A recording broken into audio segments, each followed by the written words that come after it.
Hello, hello. Welcome to the Canadian Money Talk.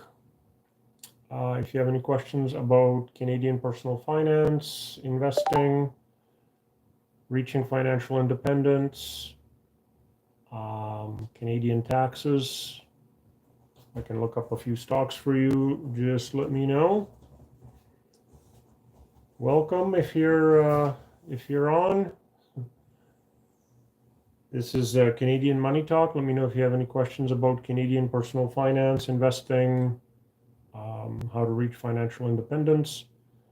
I will do my best to help.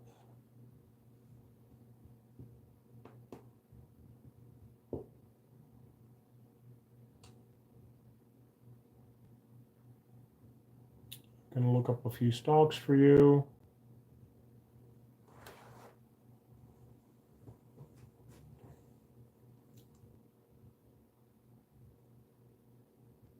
Hello, welcome.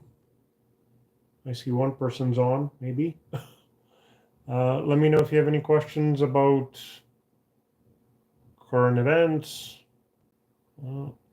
Just passing through.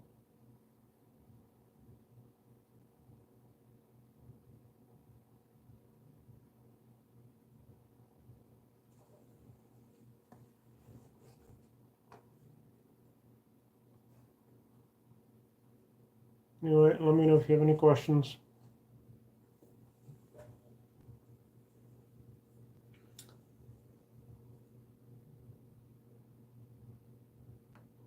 Let me know if you have any questions about Canadian investing, personal finance. The U.S. taking over the Canadian the Canadian territory. I can look up a few stocks for you if you want to know how to begin, how to reach financial independence. I have an opinion.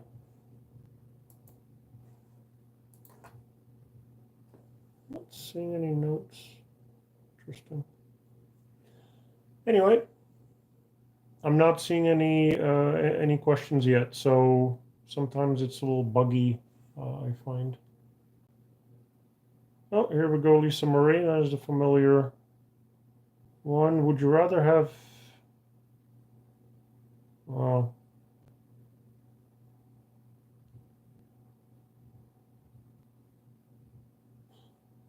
I appreciate the comment or the question, Lisa, but I don't think I have a financial opinion on that. So yeah, if you have questions about investing, personal finance, how to get rich, how to become financially independent so you don't have to work anymore, how to retire with dignity, let me know. Zinbeal says financial independence, how in today's economy seems hard. Well, so kind of two-parter, let's say. What's the best casino game? Don't go to the casino if you want to be rich. Something paid for that casino and the free food, free booze in some of them. Anyway, so how to get to financial independence? Really, at a high level, spend less than you make.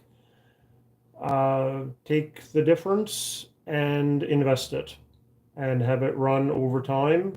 At the beginning, obviously, you have to work for that money, but eventually that money is going to be making you more money, and ultimately you get to the size of a portfolio where you can live off the proceeds, whether dividends or selling a few shares here and there.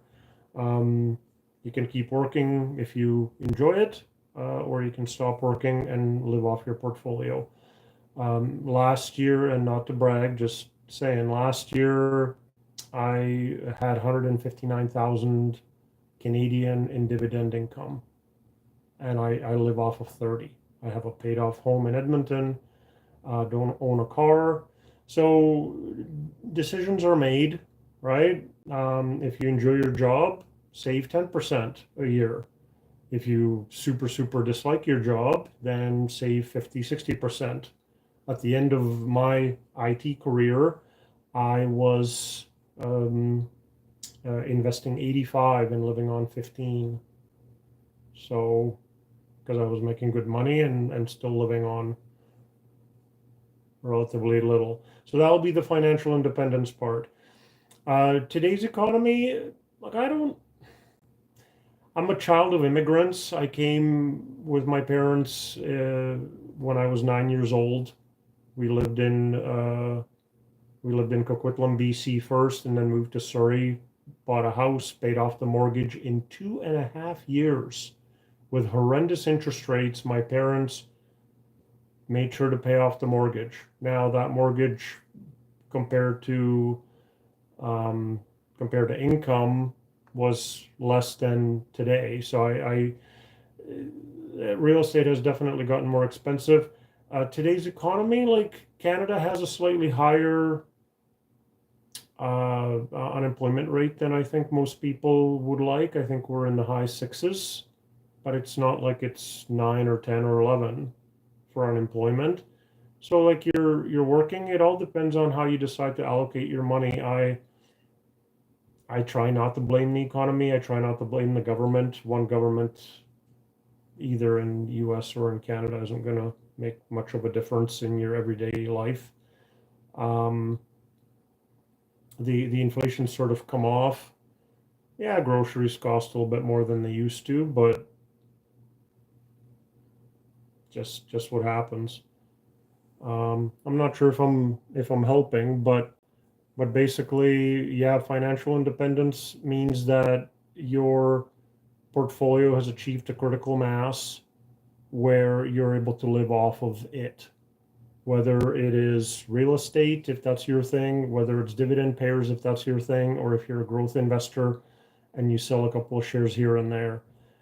Um, that's how you get to financial independence. At the beginning, you have to work, obviously, for that money, but as it builds up, you get compounding, meaning you're making profits off of profits. And yeah, that's how you get to financial independence. Okay, the casino, I think I answered. Will the thrill? What are your thoughts on Trump's tariffs or just Trump? Yeah, I mean, I try not to go too political. Obviously, being Canadian, my vote doesn't count in the U.S. Trump seems like a really bad person, just in general. I got an opinion on a podcast that governments change when the economy is not to people's liking. So people thought that somehow Biden was responsible for the inflation, which he wasn't. No government causes it, really. And so he got voted out, or the Democrats did. Um, I like Kamala Harris. She seemed like a genuine person and an honest person. Trump is not. Uh, so that's Trump, for better or for worse. The tariffs are silly. I They hurt the country that puts them on more than they do the others. It might be an attempt to have a bargaining chip for various things, which it could be anything from you're not spending enough on defense, you're letting in drugs or immigrants across your border, which Canada isn't doing anything. Like it's like 0.2% of fentanyl comes from the north and like 1% of immigrants or something like that. Like it's ridiculous. So he could just be misguided and not know what's happening. Hard to say. It could be he just wants an ace up his sleeve on negotiations on trade. Uh, he mistook a trade deficit, meaning the U.S. imports more than it exports, because U.S. is full of consumers. That's a consumer society. I mean, a lot of developed markets are, but not to the degree that the U.S. is. And so it's like, yeah, we're subsidizing Canada. It's like, well, but you're getting goods for that money, right? It's just import less. You'll get a trade surplus.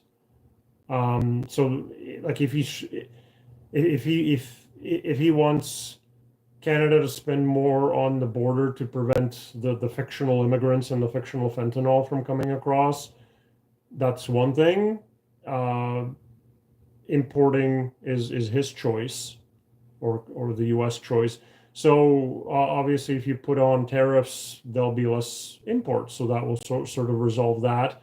But the tariffs ultimately, for the most part, get paid by the U.S. consumer, and by Canada retaliating, um, will hurt our citizens, first of all, and secondly, we could put ourselves into a recession by responding. But again, by responding, that's the only way to make the tariffs stop. Uh, I think somewhere there's going to be negotiations, and Trump is going to say, "Oh well, if you give me this and this and this, I'll take off the tariff." So he was basically able to invent new things to hold over the negotiating partners. Um, I mean, he already redid NAFTA during his first term, and it was essentially the same, but he just wanted to say, "Oh, look, this is the best agreement," and then he recently came out again and said, "This is the worst agreement. I don't know who did this." And it's like, well, it was you. It was you, right?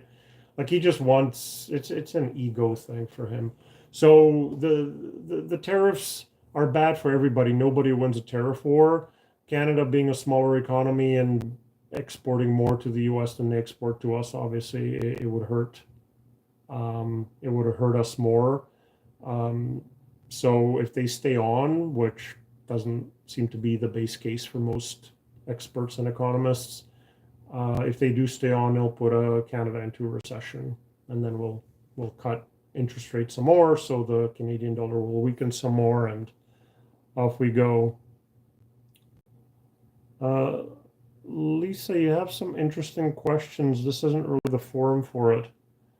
Solomon says Trump is a clown. Next question. Yeah, I'm with you. Um, the problem is like the stuff about taking over Canada and Greenland and the Panama Canal. Like, if it was a guy on the corner yelling this at you, you just walk by and just go, this guy's crazy. But because of who he is, like it's being taken seriously, which I think there's a lot of energy expended on. Like, is the U.S. going to invade Canada? Which the answer is no. I think even he said that it would be economically. Rustam says Canadians have to impeach Trump. I don't think that's in our power. 77 million potato oafs elected him, and the rest of the world is struggling. Yeah. Like I said, he got elected because of the economy, because of the inflation, because people every time they went grocery shopping and they got mad, and they blame the government and think the government should be able to fix it. And Trump's like, yeah, for sure. And it's like, you cannot. Like, nobody can, right? You don't, unless there's like martial law where you can control prices. Um, like they're being set. It's like people get raises, salary wages at their jobs, and so they're thinking they're finally making a headway, and then they go out to eat or they go to the grocery store, and it's like, ah, crap, I don't think I got anywhere. So, people like the raises, but ultimately it translates to higher costs everywhere. Yeah, I'm not even going to start on the Ukraine thing. That's just terrifying. Basically live like Cody says, basically live like a cheapskate. Um, yeah, I mean, not the wording I would use. Like I think I live a very comfortable life. I decided to trade money for time. Um, like my portfolio is able to provide pretty much the same income as my contracting in IT did. At the end, when I was contracting, I was making about 200K, maybe a little bit less. and now I'm at 159. But uh, like you only live once. Like, live the life that you're happy to live. Like, I'm used to living on 30 grand a year, walking and biking and taking transit. It's fine, right? I don't like to travel. Like, to me, it's just not worth it, and I'm petrified of flying. So, um, live the life you want to live, but understand there's opportunity costs, and everything has pluses and minuses. So if you're spending today and you're having a good time today, you're taking away from your future self. If it's not going to affect you, that you'll notice, then it's fine. If you're going to be eating, cat food when you're 70, then decisions were made 40 years ago. So live a balanced life, I guess. Cheapskate, if that's who you are. Like I said, came from immigrant parents, Eastern European. My mother, even when we arrived and we were on kind of immigrant support, immigrant welfare, whatever you want to call it, all the other families didn't have enough money at the end of the month, and were going to soup kitchens, and my mother had $30 in her pocket at the end of the month because she went to different stores. We never went to restaurants. Um, so it's the choices you make and how you live your life. And I mean, it's up to you. Who am I to tell you what kind of life to live? Solomon says, are there any initiatives or ways to solve the housing crisis? Uh, well, I think it's very dependent on the location, right? I think they're building a lot in certain places, but like and having lived all my life except for the last 9 months in Vancouver, like, people fight City Hall wanting to put up condos. They want single family houses. Um, and people don't want to commute 2 hours plus a day. So they and people don't want to live in condos either. They prefer detached houses as well. So there's basically a lack of government desire. I'm kind of finding to make those changes, because their constituents don't want to make those changes. Because if you have a house, you don't want the three plots of the three um, houses next to you torn down, and a condo put up, because that'll lower your house value and they'll make your life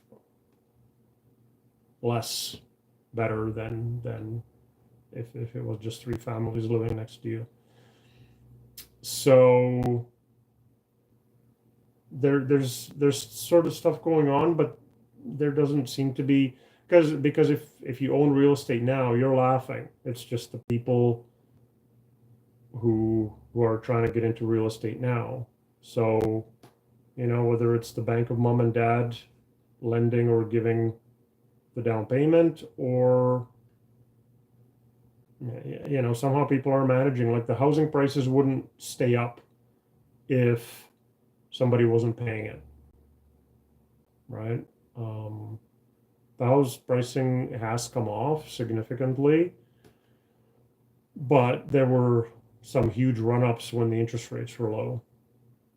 So, like, yeah, build more housing, especially with people working from home. If that's still much of a thing, then that will solve the housing crisis. You could be out in the boonies somewhere and still do your job, right? Solomon says, I like Harris even on a basic emotional level. She seemed like a genuinely nice person, but that's not how voting really goes. Turning to Canada, like, uh, Trudeau was likable, but people hated his policy, and then you get Bolivier, um, who, like, I'm still going to vote for him because the conservative policies is what I need to go with, but like the man is not very likable. So, but I don't think people work for the person, vote for the person. They a few people vote for policies, but I think a lot of people is just like, okay, my life sucks under this government, so I'm gonna go the other way. And I think that's what happened in the US. Um, yeah. Will the Thrill says, also, what do you think about Trump calling Canada the 51st state? I think the man, well, we're going to leave dementia out of it. But I think the man is just, like, he has no idea what diplomatic or thoughtful conversations mean. Like, he thinks of it and it just comes out. So I think the man was basically brainstorming. He's like, hey, this would be a good idea. They have all these materials. We're importing all their stuff. If they were one of us, um, it would be easier. But there was a video I watched. Who the heck was it? Anyway, and they were like analyzing, well, if they became a 51st state, they would actually want each of the provinces to be a separate state in each of the territories, so they would get senators and they would get like they would get power within our government. And I'm just like, that's the next step. We're not getting there. Like 90% of Canadians want no part of being in the US. We're still officially a British colony. The king signs our laws, I mean, rubber stamps, well, let's face it, but signs our laws um, into effect. And like if it was an actual invasion, we're part of NATO. So is the US, but they're talking about withdrawing, or Trump is threatening, I guess. It's just not the way to do business. Like, we're the US's best friend, and he's just managed to alienate within a month has managed to alienate half the world, but made friends with Putin, who has people thrown out windows and um, has their airplane shot down, and for some reason Trump likes him. Um, so no, like it's not anywhere, like it's a 0% chance as far as I'm concerned. Like there isn't 0.0001% chance that we'll become an American state. Like it's just not a thing. Um, Stuart says, hello, how can you value a defined benefit pension plan in terms of retirement plan? Yeah, so by the way, there's two, generally, there's two types of pension plans. There's defined benefit, which means the company says we're going to pay you $100 a month, $200 a month, $1,000 a month, 2,000, whatever it is. And then there's defined contribution, where they say your portfolio is worth $300,000. This is where they might be matching your contributions up to 6% or whatever. I'm making it up. But you have a portfolio, so the risk is on you and on the market. That 300,000 could become a million by the time you retire, or it could go down to 200,000. Just depends on the market. While with the defined contribution, they say we're going to pay you this much. So the company bears the risk, and if there's a bad market, the company has to make up the shortfall. I remember Sears employees crying because they worked at Sears their whole lives. They had a defined benefit pension plan, and Sears went bankrupt, and they got nothing or a percentage, right? And they got a lump sum or something, I would guess. I didn't really follow it because I didn't shop at Sears nor work at Sears. So that's the kind of two differences. Defined benefit is fading. It's generally just government workers and union workers, and generally new people coming into the union are put on a defined contribution plan because those tend to be cheaper for the company. Their risk is limited, I guess, as well. That's probably more important.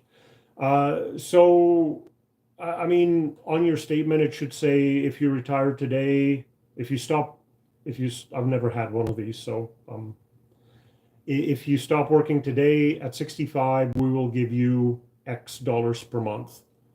So you can, uh, in your financial planning, like you're planning on income from other sources. If you're Canadian pension plan, old age security would be uh, other ones, and you basically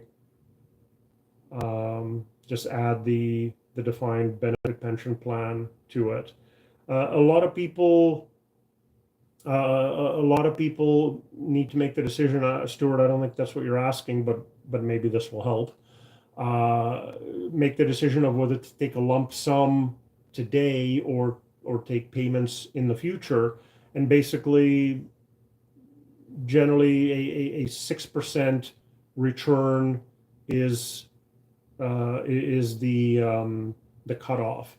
So if those payments that you would receive are more than 6% of the lump sum on an annual basis, then take the payments if they're more than 6%. If they're going to be paying you 4% of the lump sum, take the lump sum, invest it yourself, and you should be able to beat the 4%. And 6% seems to be kind of the cutoff. I don't think you were asking that, but it's sort of an interesting way of thinking because that's a frequent decision point when somebody leaves a job is like, do you want the lump sum or do you want us to hold on and then pay you in 20 years?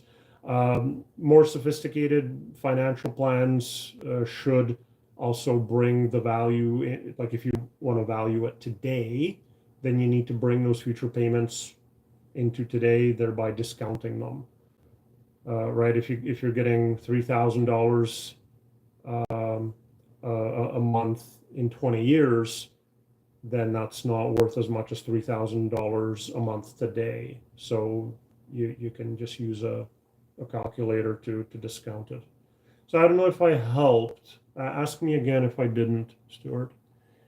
Ethan switched all accounts from TD to Wealthsimple this week. Congratulations. I'm glad you got in under the wire.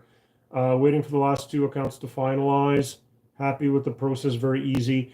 Yeah, it wasn't bad for me either. I also went from Qtrade to Wealthsimple on a couple accounts. I already had money with Wealthsimple, so I just moved more stuff over. Actually, 3 different accounts. The RRSP, which only contained cash by that point, went over in about 2 weeks. Everything else kind of took 3 weeks.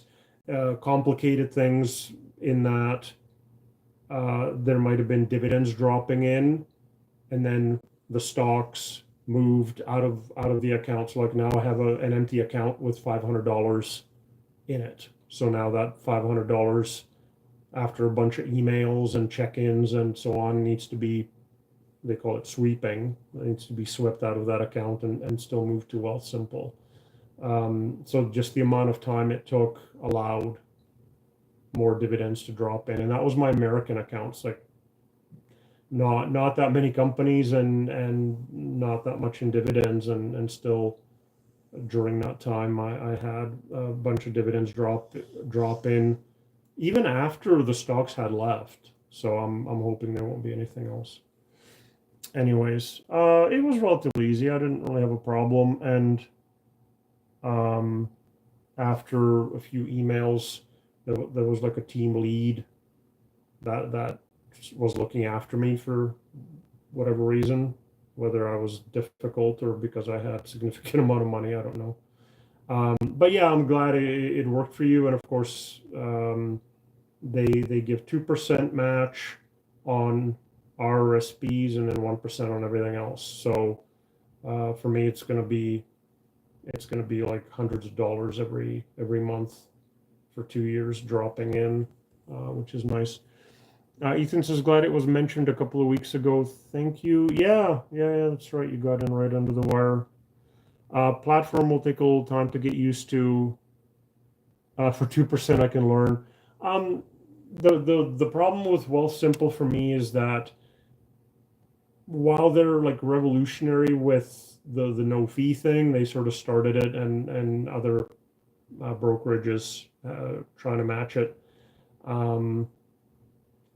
They you sort of get what you pay for. Like it's very simplistic. There's hardly any data on the stocks or ETFs compared to the other brokerages. There's certainly no research from Morningstar or Desjardins like there is on Qtrade. So you end up going to Yahoo Finance a lot. I would think for any stock research. Otherwise, like to buy, like, are you going to use a market order or limit order? Like it's fairly simple. If you can use one brokerage, you can convert to another one fairly easily.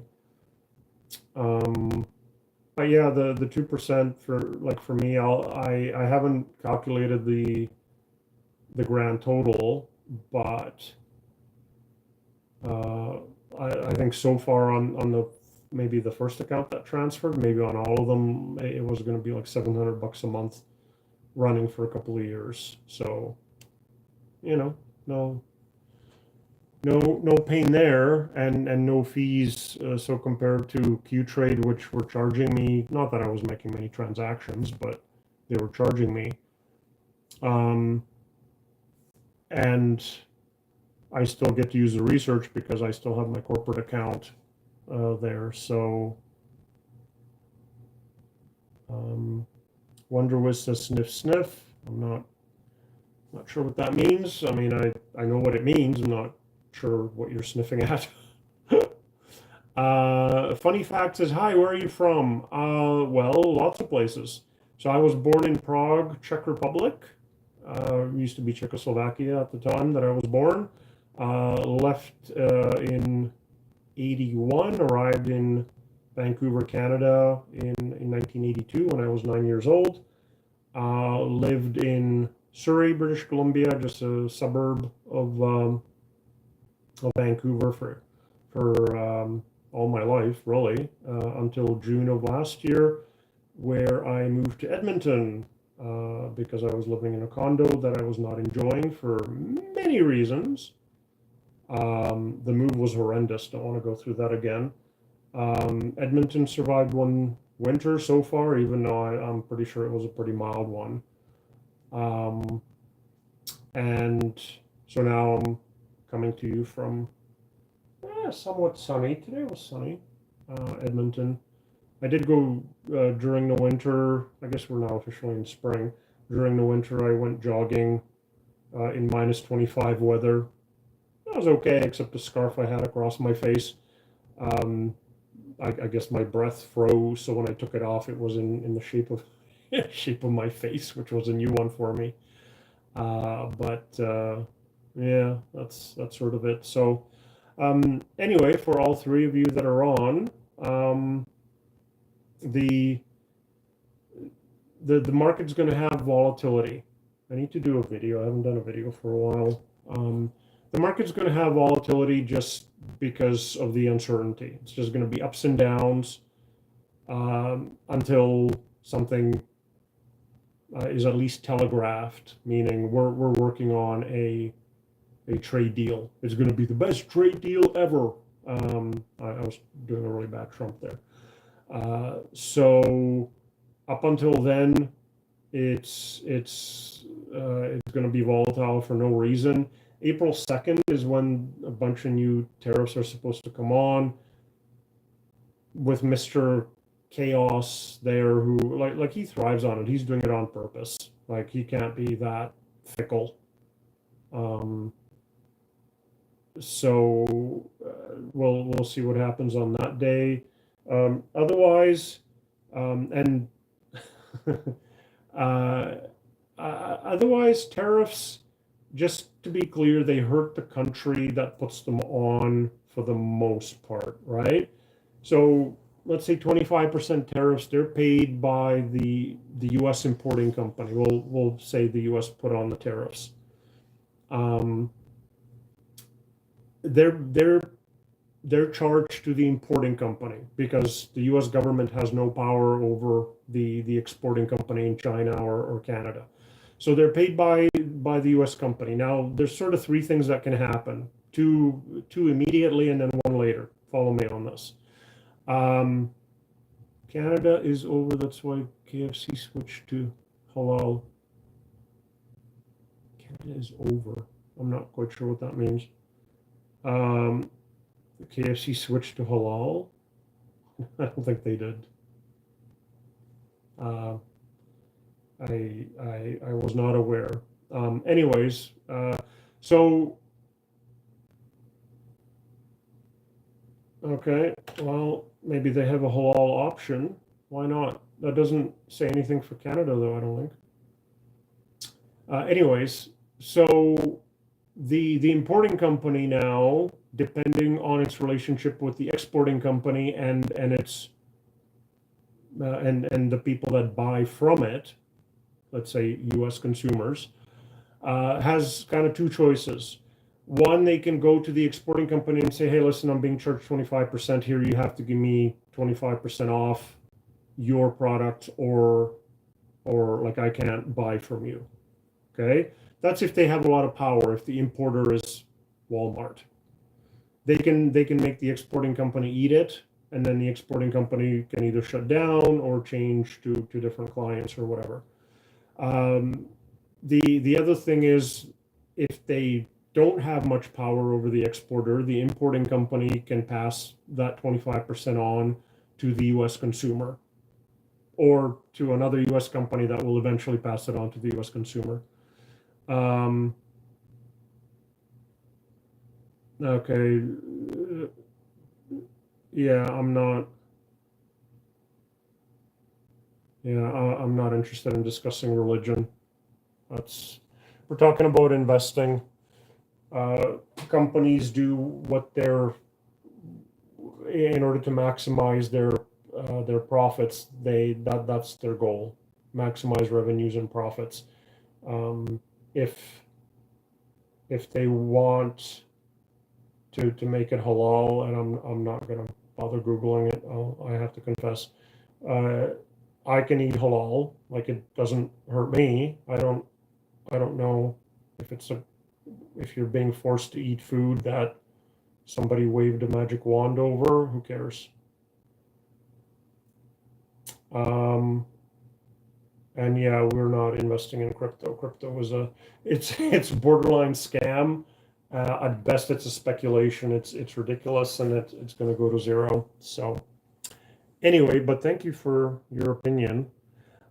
Just to finish my thought on the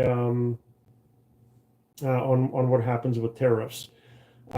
So it can either the tariffs can either be passed on to the exporting company in China, Canada, wherever, or it can be passed on to the consumer, or some combination. But ultimately, there will be some increases in. Okay. Ultimately, it's very likely there's going to be inflation thanks to the tariffs. Now, the third thing that can happen later, because it takes time, is it can cause the goods that were up until now being imported. It can cause them to be. It can be. It can be produced in the U.S. But the reason they're not being produced in the U.S. is because the U.S. is not a low-cost producer of anything. Like labor costs a lot in the U.S. compared to other countries. So if the exporter says, "Yeah, I'm out. I can't, I can't do this. Produce it yourself in the U.S.," then it will be produced in the US, but it'll be more expensive. Maybe not 25% more expensive, but it'll be more expensive. So again, that will definitely be passed on to the consumer and cause inflation.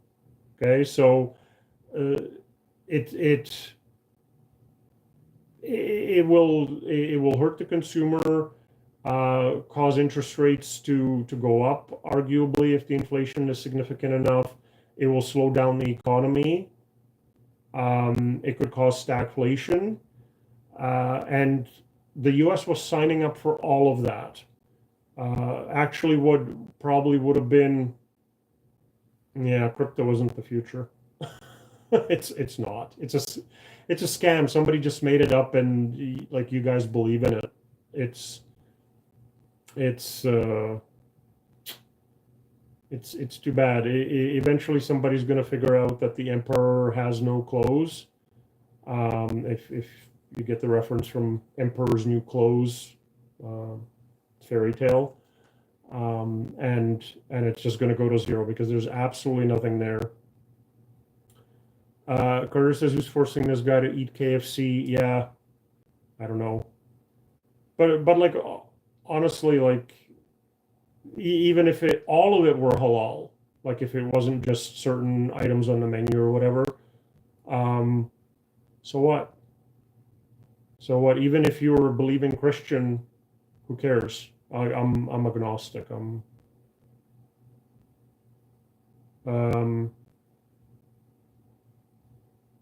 how is it a scam? People made millions. Yeah, like you know how a Ponzi scheme works, right? Like the people who get in at the beginning make the money, and then the people at the end are the ones who are paying for everything. So like if you are the last one to buy into Bitcoin as it goes down, you're you're the one who's out all the money, and people who sold their Bitcoin to you made the money. But it's all a pipe dream. It's like the tulip bubble. Like it's based on nothing. Like there's no intrinsic value there. Like it produces nothing. It it's just it's a belief system. Um, so like I think it's going to go to zero, and it basically trades on people's feelings, and that's why you get the huge movements. Um, anyway, I think I missed. Dura Diesel says gold is the future. I'm sort of in the same camp as with crypto. Gold is a fear index. It's not safe. It's highly volatile.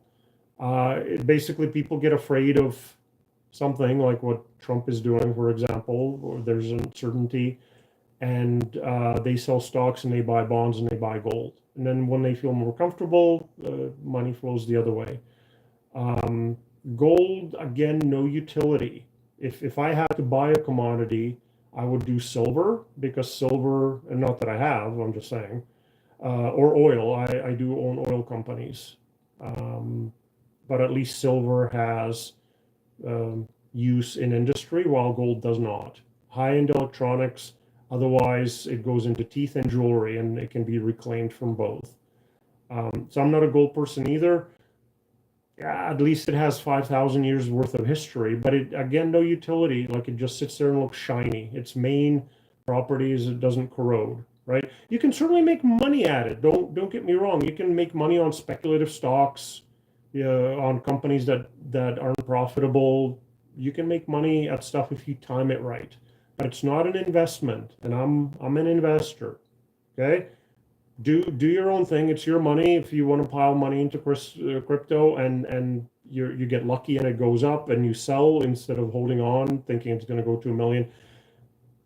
Whenever somebody says I think it's going to 100,000, 200,000, whatever, I'm like, what do you base that on?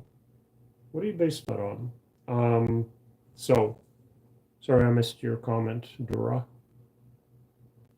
Um, so you can certainly make money at anything, right? It's just that ultimately people will realize, yeah, this is just something somebody made up.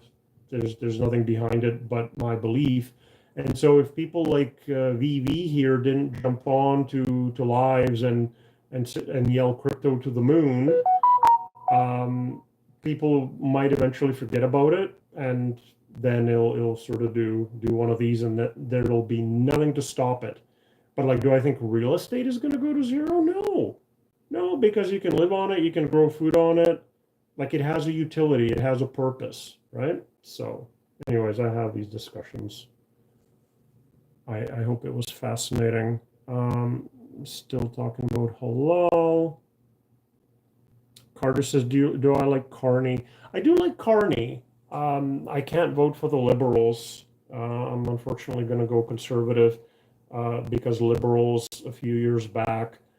Not only that, this didn't bother me that much, but they brought the TFSA limit from 10,000 back down to what it was before the Conservatives raised it. That was sort of an easy political thing. TFSA is sort of billed as being for rich people. RSPs are for the working people, whatever. So that didn't really bug me that much. What bugged me is when they trotted out that they were going to change the rules on corporations, how they were going to be taxed.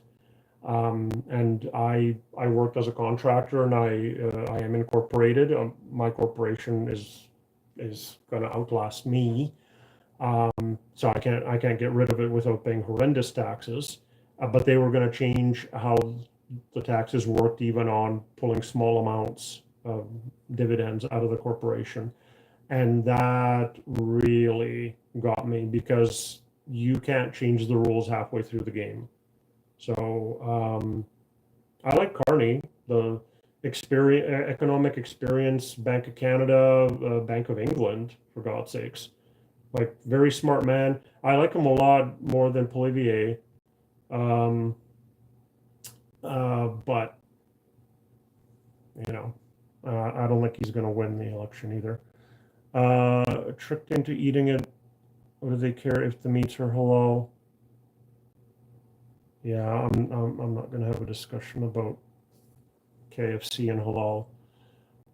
Dura gold is used in high-end electronics, like in the contacts, but generally copper's the way to go. It's not used in all electronics. High end for the contacts.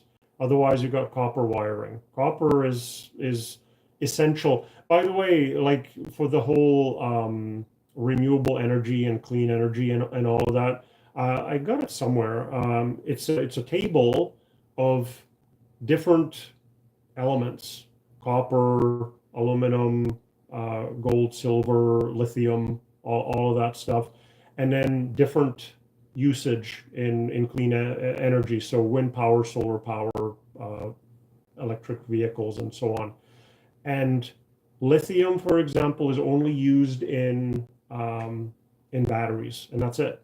But copper is used in absolutely everything, because it conducts electricity. Gold, not so much. Like, in all honesty, it's not used in all electronics. Nuh-uh. It'd be a lot more expensive if it was. When has gold been a bad buy? I mean, if there's fear, gold goes up. Over a century, gold goes up at the rate of inflation. So does real estate, for that matter. So I don't know what to tell you. I'm not a gold person. There's financial advisors who will say 5% of your portfolio should be gold, which is fine. Like, my mother invests in gold, but she, despite my attempts, believes that it's safe. And it is not. It is volatile, because it trades on sentiment, just like crypto. But over time, I'm told, I never checked on this, but an ounce of gold buys you a nice tailored suit in New York. So as gold got more expensive, so did everything else, and getting a tailored suit done costs you an ounce of gold. So $3,000 today, give or take. There'll be periods when gold outperforms and then it underperforms. But during times of inflation, for example, it did not do well. It certainly didn't. It's a fear thing in the short run. In a very long run, it matches inflation, but so do all commodities. Commodities go up at the rate of inflation unless there's disruption, etc. The problem with real estate is it eats hay through property tax. Yeah, I mean, fair enough. Real estate has carrying expenses, especially if you're living on it. If it's a rental, you can count, let's say, on that three. Maybe if you buy cheap, you can get 4% appreciation. And then ideally, you can at least try to get it to cash flow. In US, that can be done. In Canada, not so much. So I would try to at least break even in Canada. Don't subsidize a total stranger to live there. If you're working, kicking in a couple of $100 is fine every month, but real estate is a very long-term game, and if you lose your job, get divorced or whatever, you're going to lose that property. So try to make it cash flow. Property tax is only one of the expenses, unfortunately. Guy L. Morin says, good evening. What's your opinion on royalty stocks, Labrador Iron?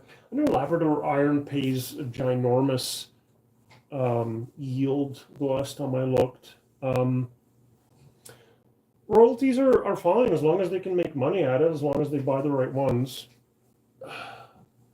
Sorry, putting on socks. I can take a look.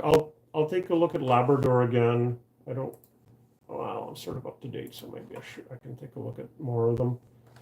I really want to have more fascinating discussions on halal KFC though. Labrador iron ore, so LIF on the TSX.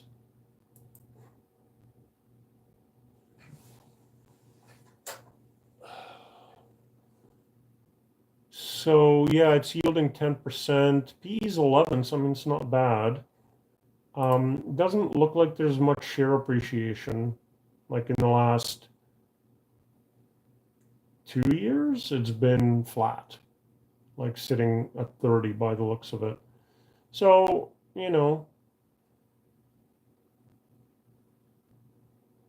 so they just own interest in other companies. In this case, it's iron ore.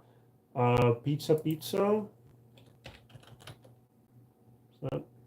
PZA.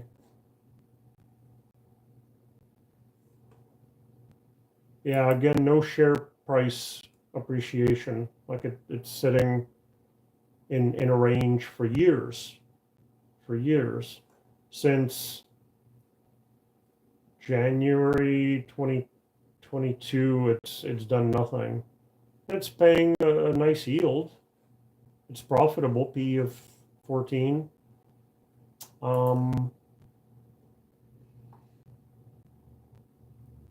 The dividend is increasing somewhat. Positive cash flow, but their whole cash flow is going to pay the dividends, so they're not reinvesting anything. And then the last one, SIR, I'm gonna guess, Sir Royalty, so SRV on the TSX.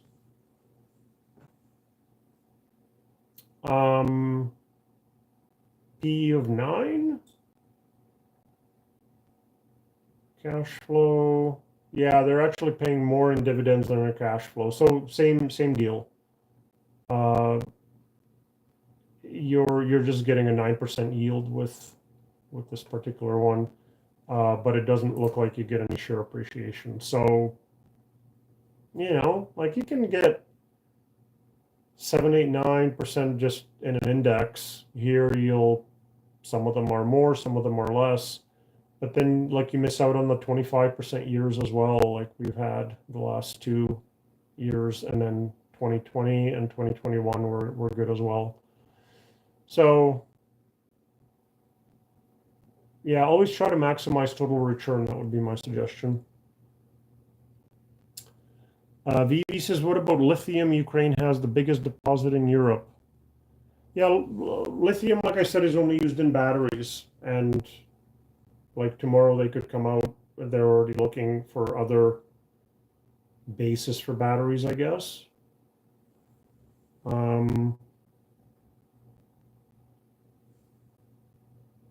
Yeah, I'll take your word that Russia doesn't have lithium if you say so. Trust me, the war in Russia, by the way, isn't about there being a few Russians living in Ukraine. Like that, all of that is BS. It's a land grab, and whether they want the minerals or they just, or whether Putin just wants to have us as legacy rebuilding the Russian Empire, I don't know. AMPX. So on New York Stock Exchange, it looks like Amprius Technologies. Let's see.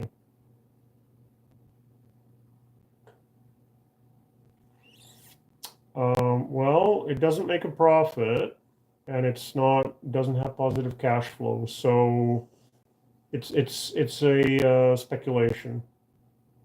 I don't need to do that. It's really volatile because it's trading on sentiment.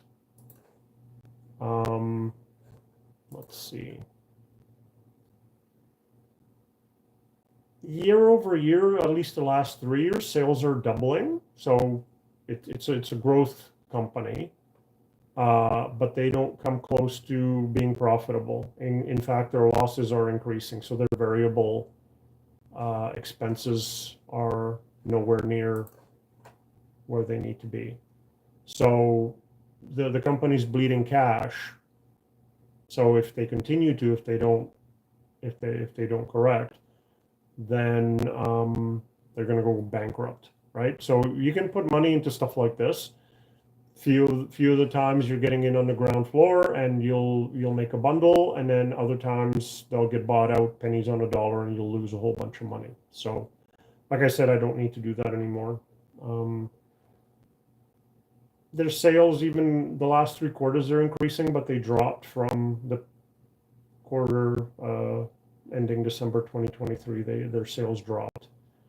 And again, even on a quarterly basis, no hint of being profitable. So it's not for me. You feel free to swing for the fences, but like look at the movements that they've had in share price, up and down. Like I don't need that. Okay, just for fun, GRR.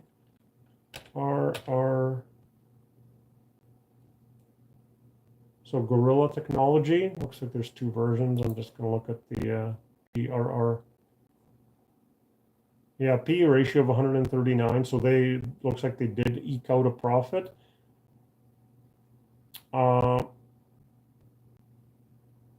Provision of video intelligence, Internet of Things, security, AI data analytics, and operational technology security solutions.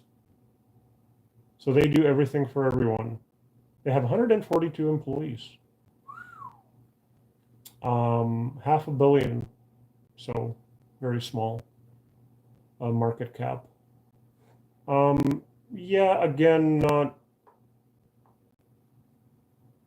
They seem to do everything. I don't like companies that, they do crypto and they do AI and they do everything just as whatever is the latest. It doesn't look like they're consistently making money. Like I don't know. Like for me, an investment is a company that makes money. Like that's the basis thing. Otherwise, they have a hobby that they're running, right? So I wouldn't call their sales year over year increasing. Only the last 2 years. Looks like in the last year they did eke out a profit, but I'll bet you on a quarterly basis it doesn't. And their sales are up and down, like it's woo. So huge loss, small profit, and smaller profit. So anyways, that wouldn't be It's not the kind of investor I am. I like stuff that makes money and is ideally paying a dividend, and is cheap. I don't want to pay a PE in the hundreds.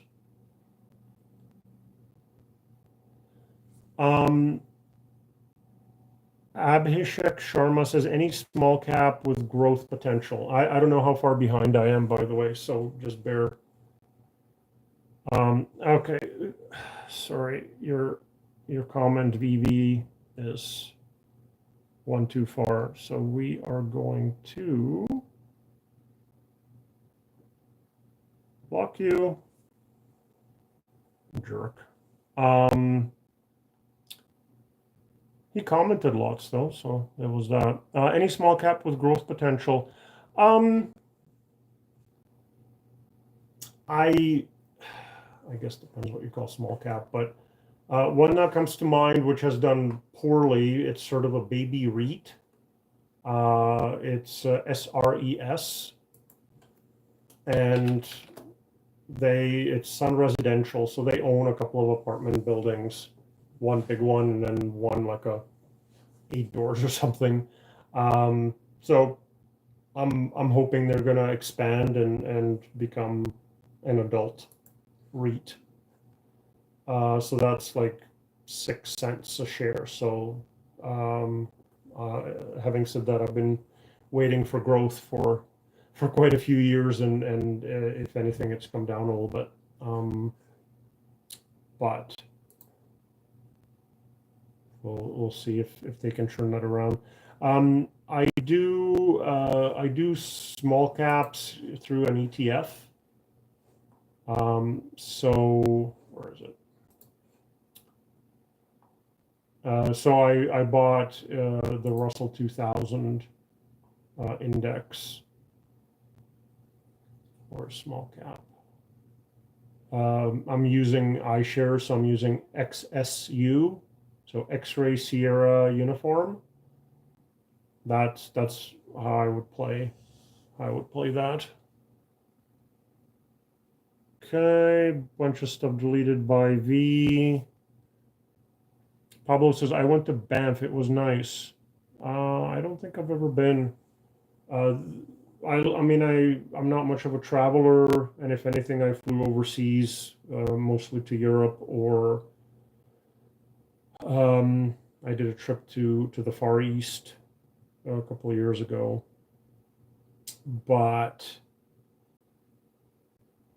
the only time I've been across the Rockies from British Columbia was when I drove the 24-foot moving truck across the Rockies, and I don't believe I went through Banff. I barely remember that journey. I guess if you're going as a tourist, it's fine. Mr. Astronaut says, hi. Holy moly, did VV talk a lot. I didn't appreciate his comment about KFC and halal. Pablo says, why are there a lot of... Oh, God. Bye, Pablo.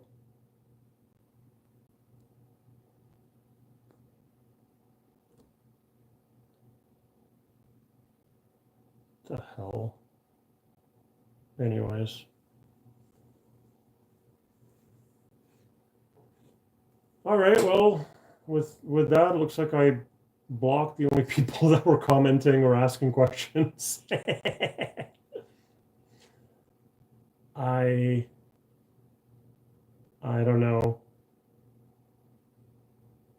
I don't think people come on here to be abused, or for racist remarks and religious remarks. Anyway, so we're going to start fresh. Anybody got any questions about about Canadian investing, personal finance, becoming financially independent? Here's John. Hey, Alesh, I was curious how much time in a week you spend on investing and research.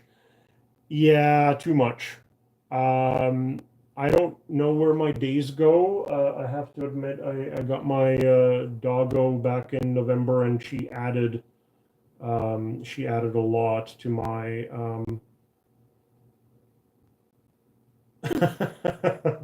yeah,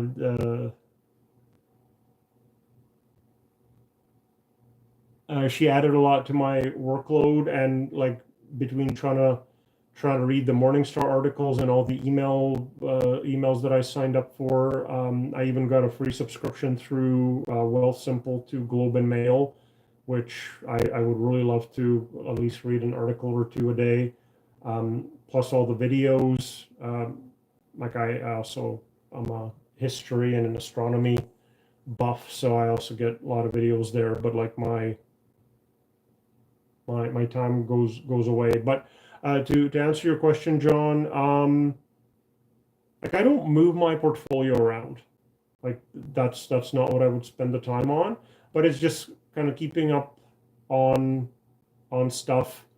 There's a daily Fidelity, the mutual fund company, an ETF company. There's a daily seminar that I listen to.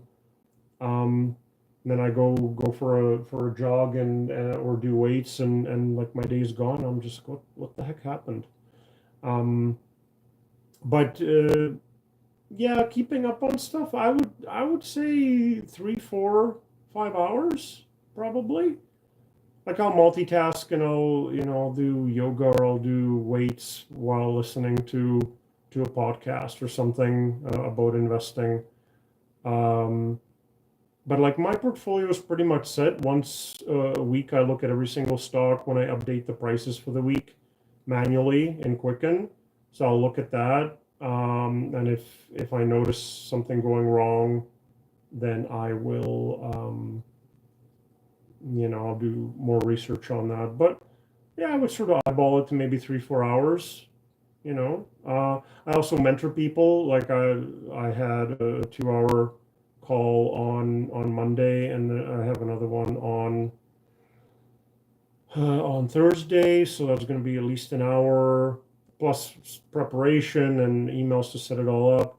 Obviously, the lives I do on Wednesdays for now anyway, um, and so that usually goes 3 hours as well. So it for me to sound plausible and coherent, I do need to do some reading and watch BNN and so on. So it definitely all adds up.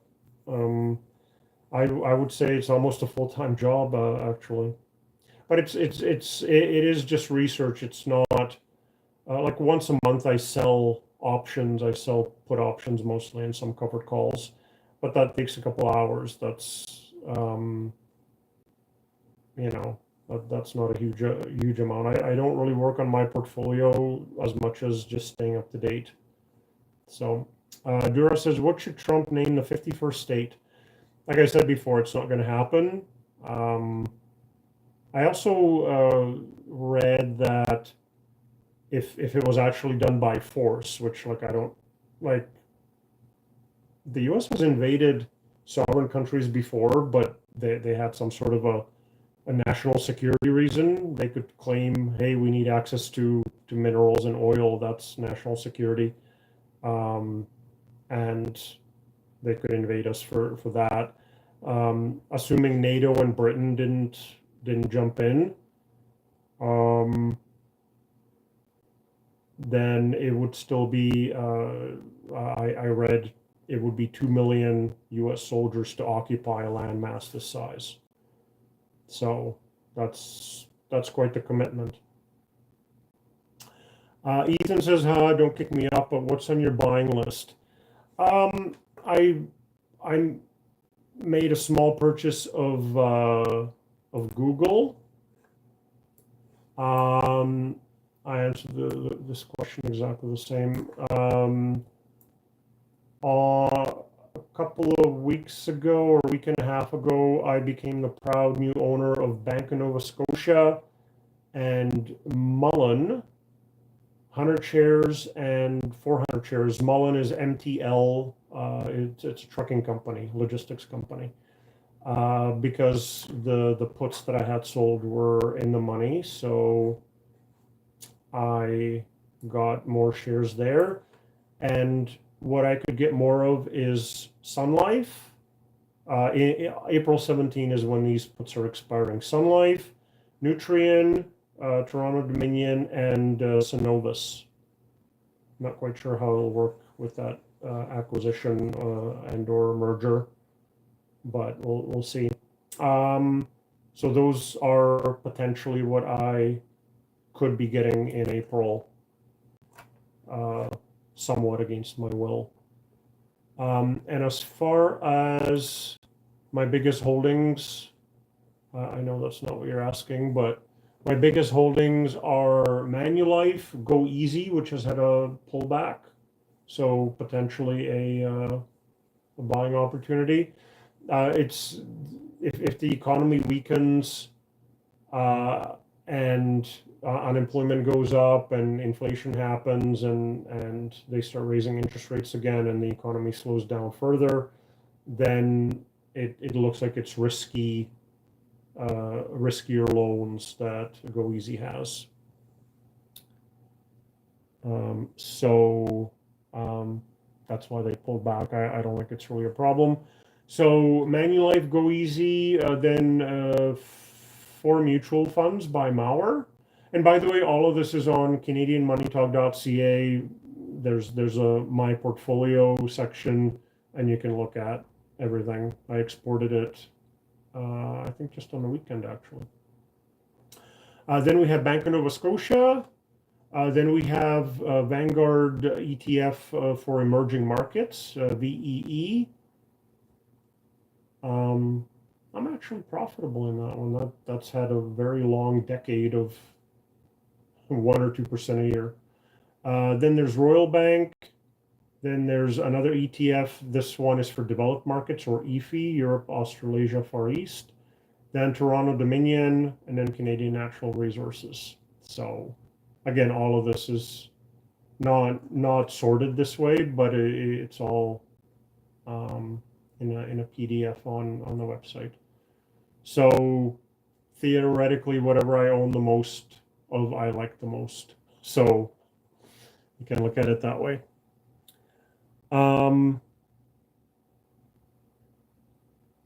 What would Trump name the 51st state? Canadiana. Like Indiana? Anyway. Andre says, any suggestions on fixed income for a retired guy, 67 years old? Andre, I'm not a bond guy. I just take the dividends, and I'm able to live off of them, and the dividends are unlikely to be cut unless like the economy just completely craters, and we'll have bigger problems than that if that happens. I'll tell you in my, and again, this is all up on the website, CanadianMoneyTalk.ca. Go to my portfolio, but in my RSP, because I'm 52 and I'm closing in on $500,000 in RSP, which is sort of the crossover for having a tax liability, I'm going to start doing an RSP meltdown at 60, which is within 8 years. And so I thought I should have some, even though I'm not a big believer in bonds, I should have some. So to answer your question, my bond ETF is CAPW. So Charlie Alpha, Peter Whiskey. It's Capital Group World Bond Select ETF. So I got 5% of my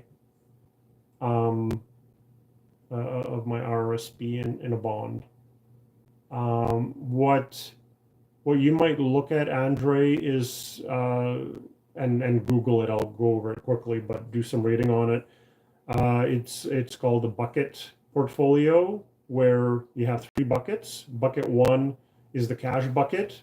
This is 2 years worth of spending, or depending on you, you could make it 1 or 3, but it prevents you from having to sell stocks after they've gone down. So that's sort of your safety, right? Because you're asking about fixed income for safety. Bonds should work differently than stocks, but they will underperform stocks over the medium and the long run. In 2022, because of the increasing interest rates, bonds got beaten up right along with the stocks. So that's usually they're supposed to be uncorrelated or correlated negatively, but it didn't happen in 2022. But anyway, so bucket 1 is cash. Bucket 2 is kind of Canadian, or not Canadian, but like large companies. And you can have some bonds or bond ETFs. I wouldn't buy individual bonds anyways. I would buy ETFs. And this is 8 years of spending. So that's kind of years 3 to 10. So it's bucket 2. And then bucket 3 is everything else. And it would be stocks. Small, medium stocks, and bucket 3 is what will outperform inflation. So inflation doesn't eat away at your portfolio over time. But those are volatile. So that's why you have the other buckets. So you can think of it that way. I mean, you can have some stocks, some bonds. You can do 60-40, kind of a balanced portfolio. But a bucket portfolio is kind of another way of thinking about it. So bucket 1, the cash, is going to prevent you from having to sell stocks in bucket 3 that just cratered. And then bucket 3 will outperform everything over the long run, but with volatility, and that'll be inflation. And then when you need money, you make decisions. Did the stock market do well this year? Okay, well, let's pull out a bucket 3. So that's the bucket portfolio. John says, awesome, thanks. Well, I'm still working through your course. I have a couple of courses on the website. $50, about 6 hours of content, video content. One is basic. And I honestly don't know which one John is doing. I'm glad you're enjoying it. One is basic, what they should have taught us in school. And then the second one is basically stock analysis. So that's the advanced one. So take a look. But yeah, thanks, John. I appreciate it. Dura says, we just so happen to have 1.3 million soldiers that might be spread a little thin. Yeah, I'm obviously, like, I'm more of a World War II guy. I don't know. I just read that it would be, for the landmass this size, it would be 2 million soldiers to occupy. I'm assuming it would be like towns and cities, like little villages. You know, only when you came into town for groceries would you be occupied. Otherwise, you'd probably be pretty much left alone. But like, yeah, I would like to live in a world where neighbors don't invade neighbors, which is why I'm so much against the whole Ukraine war that Russia invaded, and somehow the president of the United States managed to be convinced that it was actually Ukraine that invaded Russia. Like, I have no idea. Like, does somebody have a secret meeting with them and say, hey, Mr. President, actually the Russians invaded? No, my friend Putin. Like, I have no idea. I have no idea what's happening over there. It's very scary. John says, is there a difference between VEE and VWO? So VEE is the emerging markets. It just follows an index. Let me just take a quick look. Like, these basic ETFs are like each iShares Vanguard, like each ETF company will have kind of these basic ones. So that one, VEE is emerging markets, and it's 20% India, 25% China, 20% Taiwan. For some reason, US 5%, Saudi Arabia 4%, Brazil, and then it gets into single digits. So that's VEE. So majority is India, China, and Taiwan. China is still considered an emerging market according to this index. And then VWO.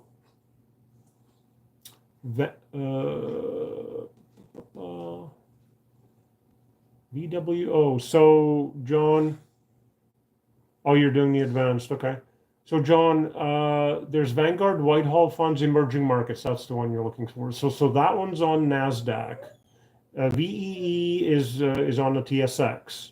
So I buy it with Canadian dollars. VWO is on a NASDAQ, so you need American dollars or pay the conversion fee each time. Market value of sovereign, oh, it's sovereign debt.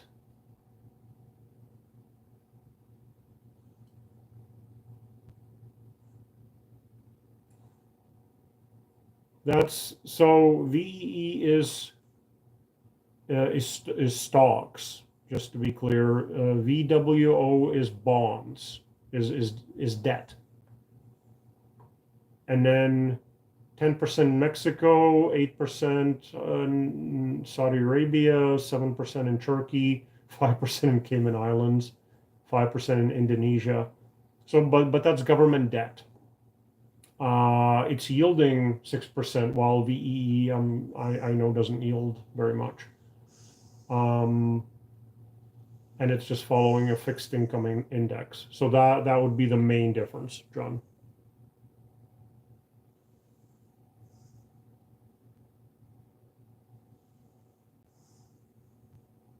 Dura Diesel says, I like to be in a world where neighbors don't take advantage of neighbors.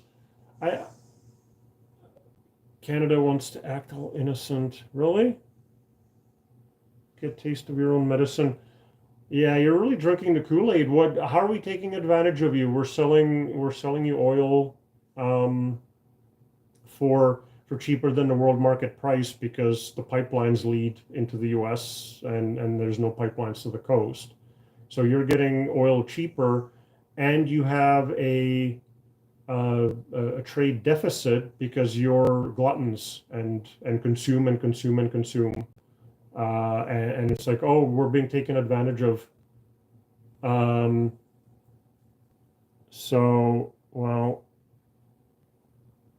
so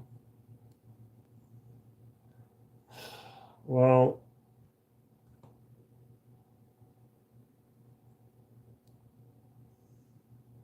can I control your blocking button? Well, the problem is with Dura and the bad John Smith gone, that leaves nobody. We've got the good John Smith, I'm going to assume. Anyways.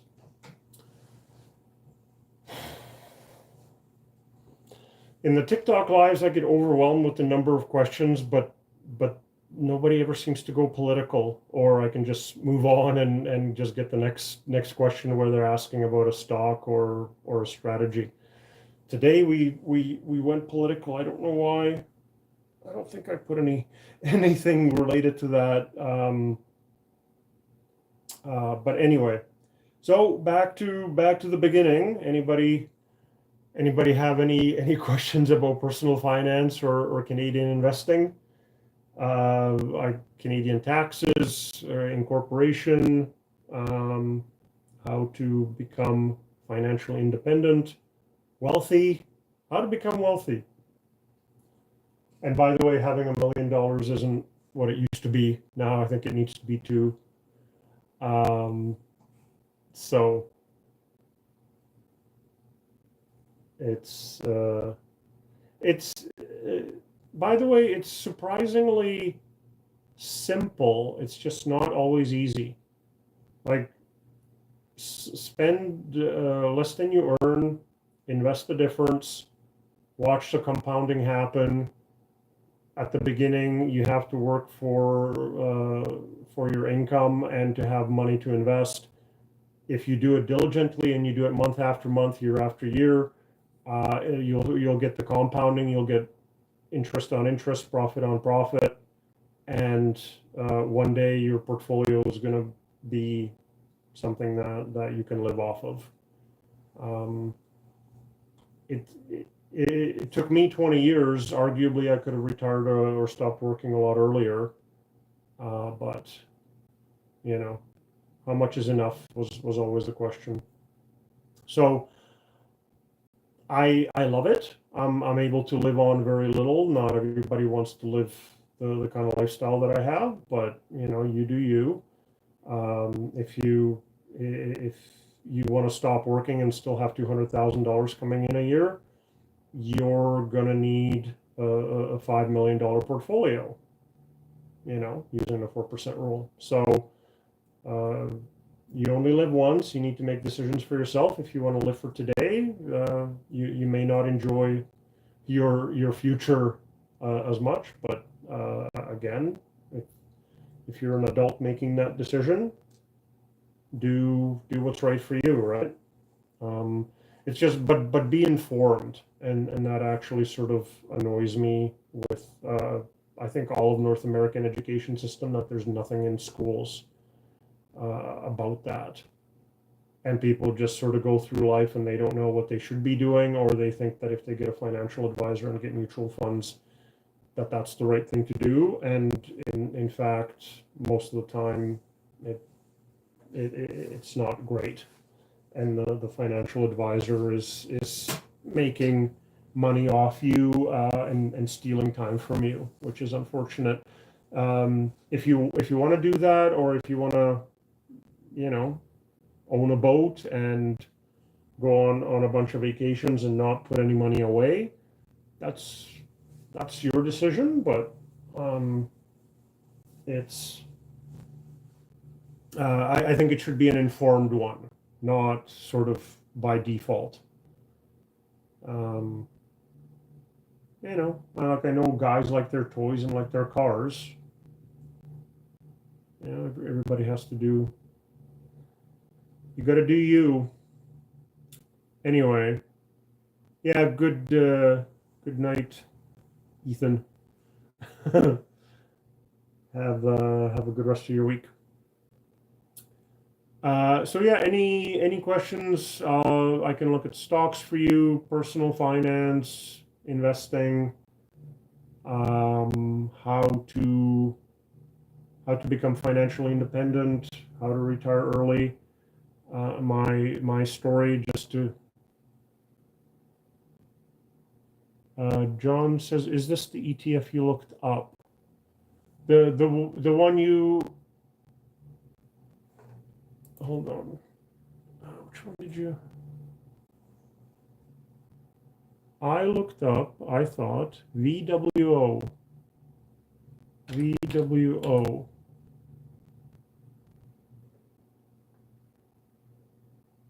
Oh no, I looked up VWOB. I'm sorry. Okay, VWO. Emerging market. So this one is equity. You're right. My apologies. I looked up the wrong one.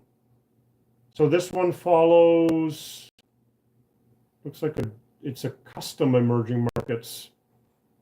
So Cayman Island is 36%, Taiwan is 15%, China is 15%, South Africa, which didn't even make the top 10 list, is 6%, and Brazil 5.5%. So that one's different. Okay. So sorry, my bad. It must have skipped, or it filled in the B and I didn't.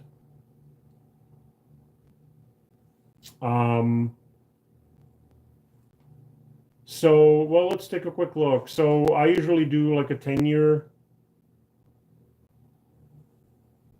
I do a 10-year comparison. So the VWO, it just follows a different index. That's the difference between them. What I'm interested in is the return. So emerging markets in general, like I've been piling money into it for a decade. and it hasn't done anything up until the last year. So let's look at 10 years. VWO is doing 3.6, let's say 3.7% per year over the last 10 years. If we look at VEE,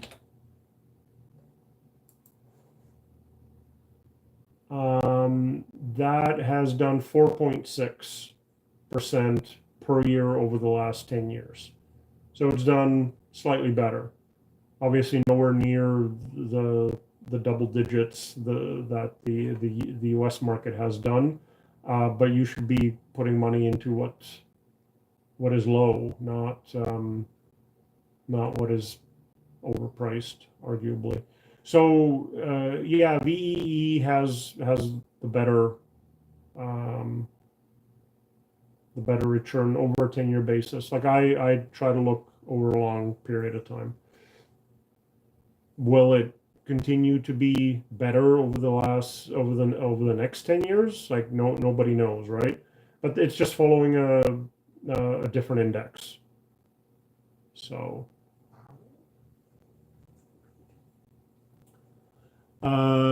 J Daddy says A. Okay, A, back to you.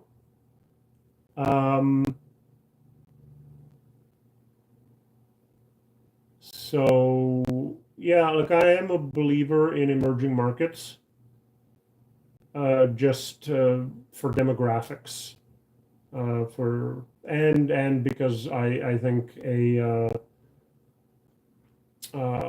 addition of technology will really help improve productivity there. While in developed markets, we've put in a lot of technology already. And so now you need stuff like AI in order to get a little bit more productivity out of people.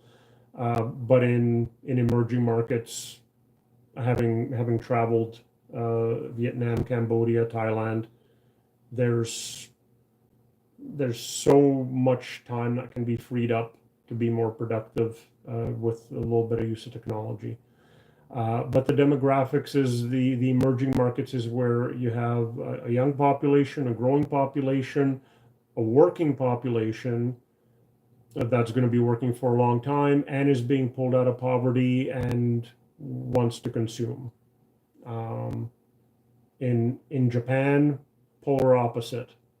You have an old population that are savers, so they don't spend. So try being a company in Japan that is trying to increase its sales, right? It becomes quite difficult without an increasing population. In Canada, we have the same problem without immigration. Most developed markets do, which is why Canadian banks are going to the US, and so did BCE. They're basically buying more customers in the US.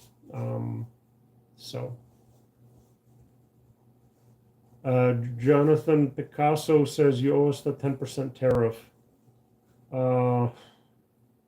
Hey, Trump was the one who started them. I have no words. It's a dumb idea. The retaliation isn't going to help anybody, and nobody wins a tariff war. But it's causing just fear in the markets, if nothing else. So, anyways, all right. Any questions? Personal finance, investing. I can look up stocks for you. I can talk about Canadian taxes, becoming financially independent, becoming rich. If that doesn't get you, nothing will. I'm happy. I'm happy to give it a shot if you have questions. My net worth, not bragging, just saying, is 6.1 million in Canadian dollars for the most part, but I sort of have US equivalent to Canadian in that figure. Real George says, I was buying VOO, but I started buying VFV. Hey, George, Canadian, excellent. Because of the exchange rate, what do you think, VOO or VFV? Um, a couple of things. So they both hold the S&P 500 index, which is in American dollars. So if you do VOO, you have to supply American dollars, and you have to pay 1.5–2%, and in RSP. Okay, so that's important. Thank you.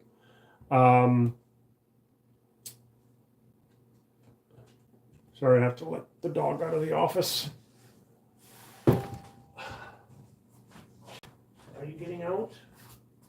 Are you leaving? Okay. I keep the door closed because I keep the rest of the house cold, and I just have a space heater in the office. So I keep the door closed, and she can't leave if she wants to go outside or bark at the neighbors or whatever. Okay, anyway, so this is an important thing, George.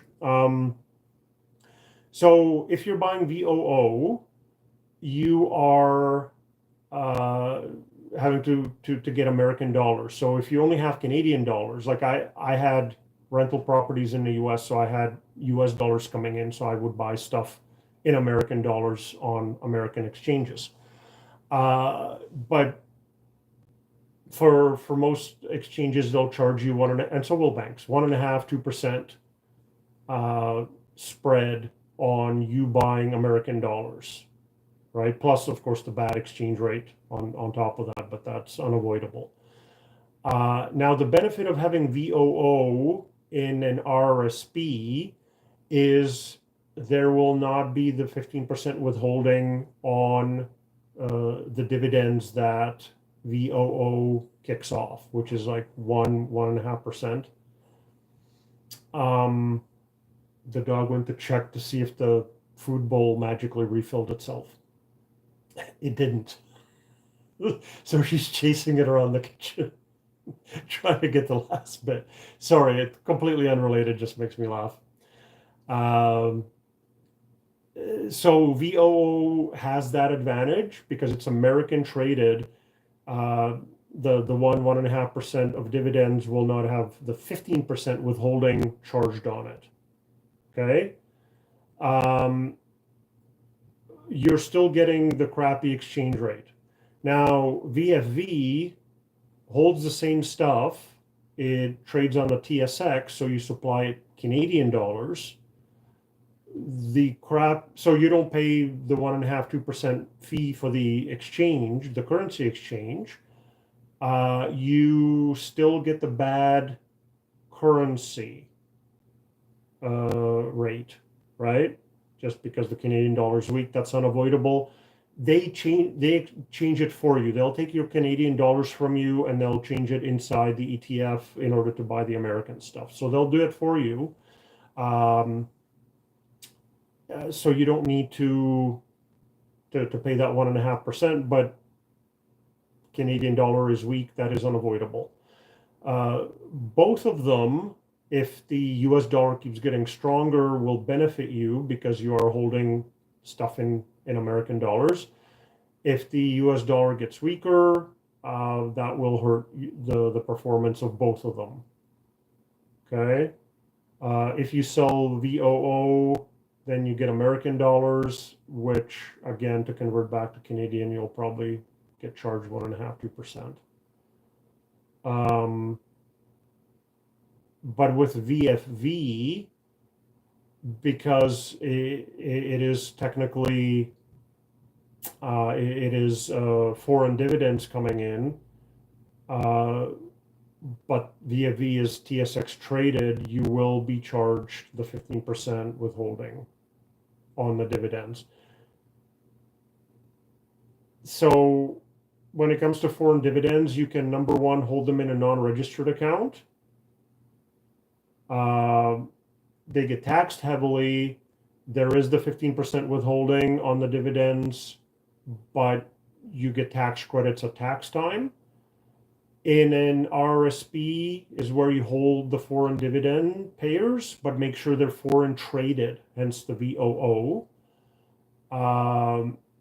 if it's VFV, you'll get 15% deducted and you won't get it back. And same thing with any foreign dividend payers in a TFSA, they get dinged the 15%. In my TFSA, and you can look at my portfolio if you're interested, CanadianMoneyTalk.ca, and my portfolio is the link. In my TFSA, I hold American and then developed markets and then emerging markets ETFs, so they all pay foreign dividends, but they pay insignificant amounts. So take 15% of that. In the TFSA, they don't. They take it and you don't get it back. But it's 15% of the 1 or 2% of the dividends, right? So it ends up being. I mean, it's not ideal, but I want growth in the. So would you and then RSP. George says, I think CAD will drop more. I think in the short term it will. I think the US dollar will get stronger for a little while and then it will weaken. The main reason, other than reserve currency and all of that, is that Canada's economy is arguably a little bit weaker, and our inflation came off until the last read. Actually, the last read, the inflation was higher in Canada than we expected, but our unemployment rate is in the sixes, and so it's likely we will be cutting interest rates more in order to help the economy. So I'm with you that the Canadian dollar will weaken because of the lower interest rates. If you don't know why currencies get affected by interest rates, ask me. I can explain. If everybody knows, great. So I'm with you, George. He says, I'm worried down the road CAN will rise again. I think we're sort of on the same page there. Of course, the timing of it is, and I mean, I'm just sort of a gut feel there. George says, I've never tried Norbert's Gambit. Is it as easy as I have researched?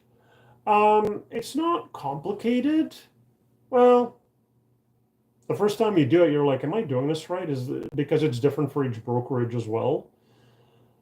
I have no relationship other than being their client, but Interactive Brokers gives you the true rate, so you don't have to do Norbert's. And I think Wealthsimple you cannot do Norbert's. But like with a regular, like if you have a TD brokerage or something like that, I think it's fairly quick. But what happened, I was using Qtrade, and so let's say you have Canadian dollars, and you want American. So you can do anything. You can use something like Royal Bank, which is traded on the TSX and in New York. So you can use something like that. But most people use DLR ETF, which is just a dollar. Okay, and there's like a .u and a .un version. And so you buy, I'm going to look it up, I guess. DLR dot. So the .u is the Canadian version. So the .un, I guess, is the American one. So you buy DLR.U with the Canadian dollars, and then depending on the brokerage, it'll work differently. But then you shift it over into an American, into a US dollar account. And like my brokerage was smart enough to say, okay, your DLR.U became DLR.UN. And instead of $10, which it is normally, it became $7 a share, right? Depending on the exchange rate. So now I had something in American dollars.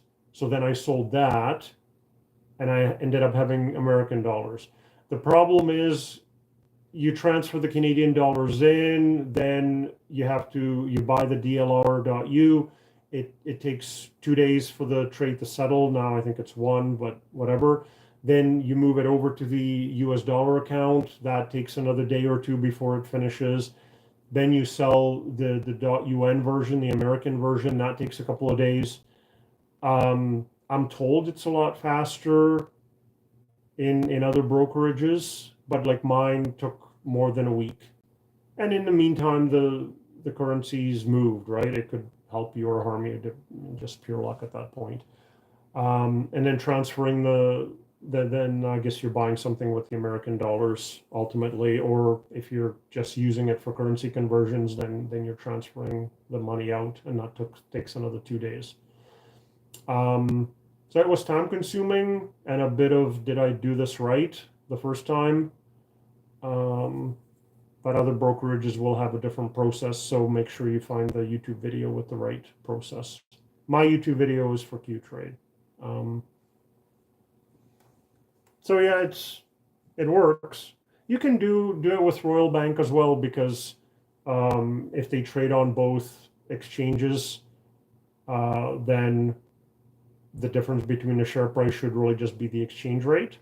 But of course, the stock is also moving on its own. Plus, the currencies are moving, so you get more variables. You could benefit or you could not. Okay, Brain says, I'm going to call you Brian, like I said before. Hello, welcome back, by the way. If you are investing in a long term right now, what are you buying?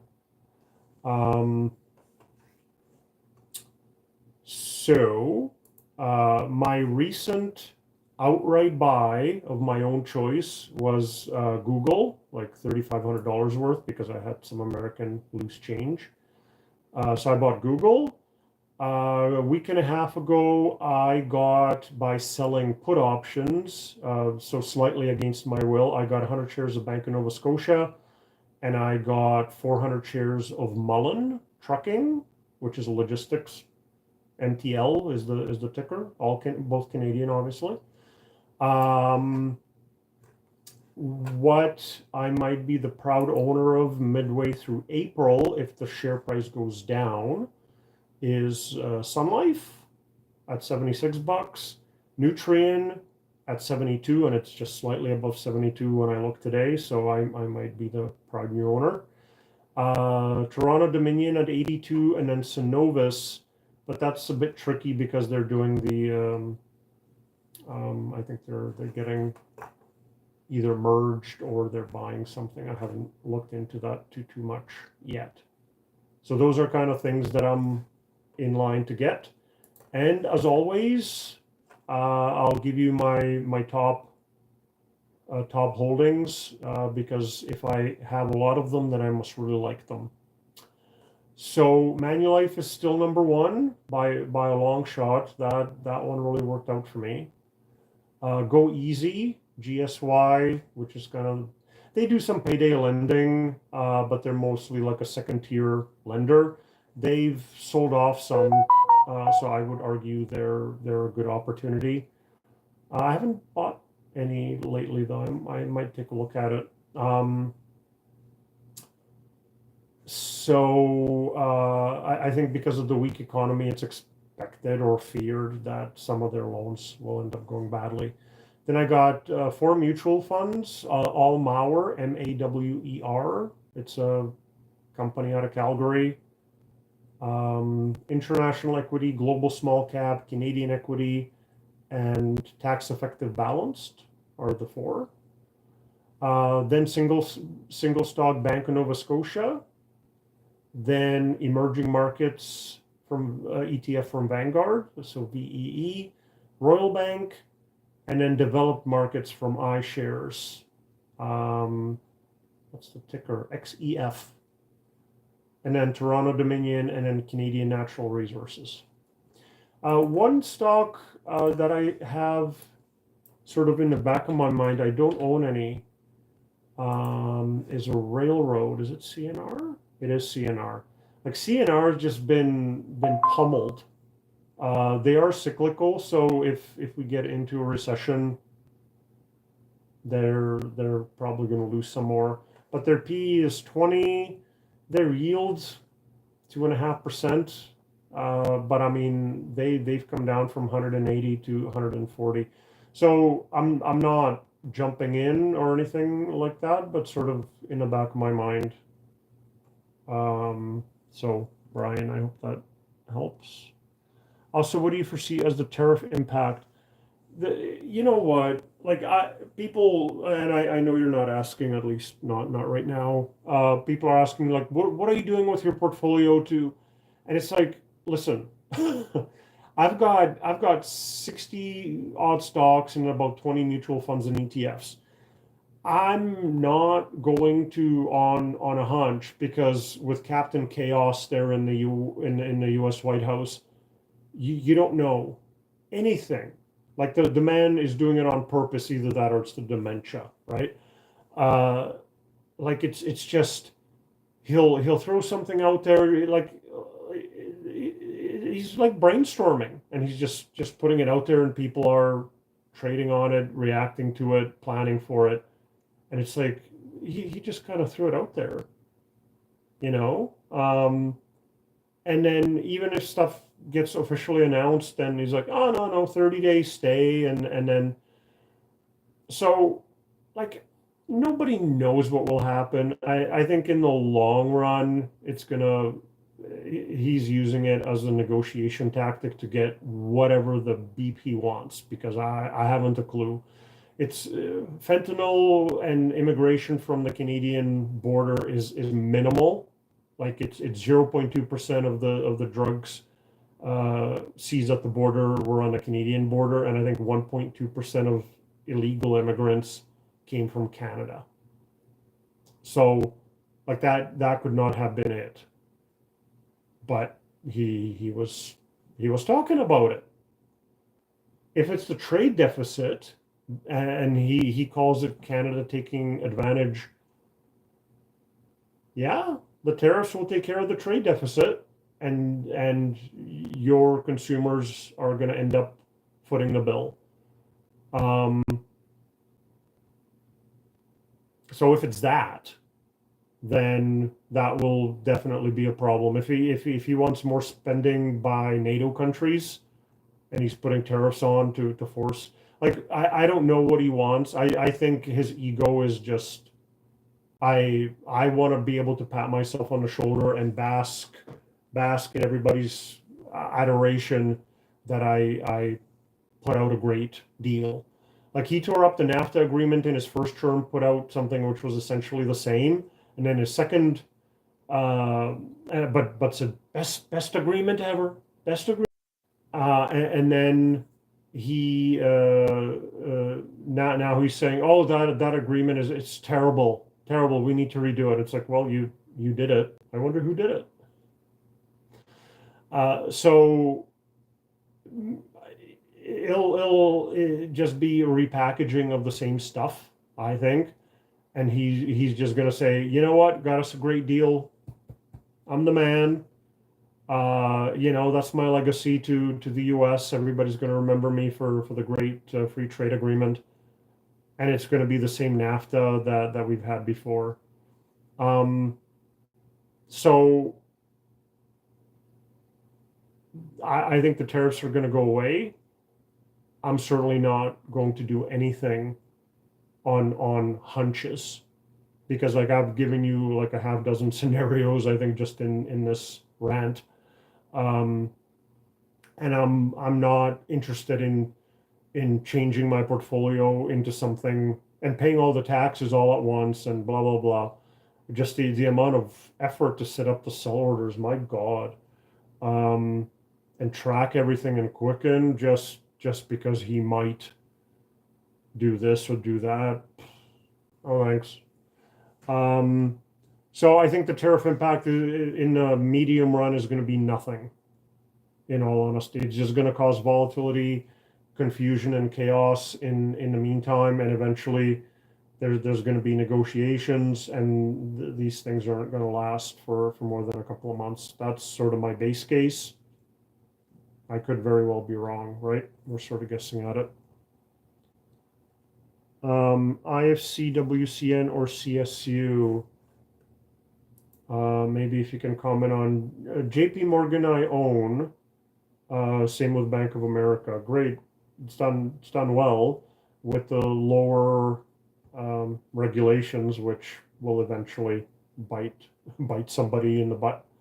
The banks are going to do well.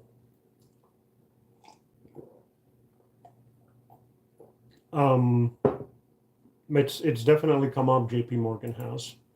IFC I own. If is it the one? Yeah. I mean, it's had a long run up. Compared to the others, it's fairly expensive, but it is. Hold on, let me double check.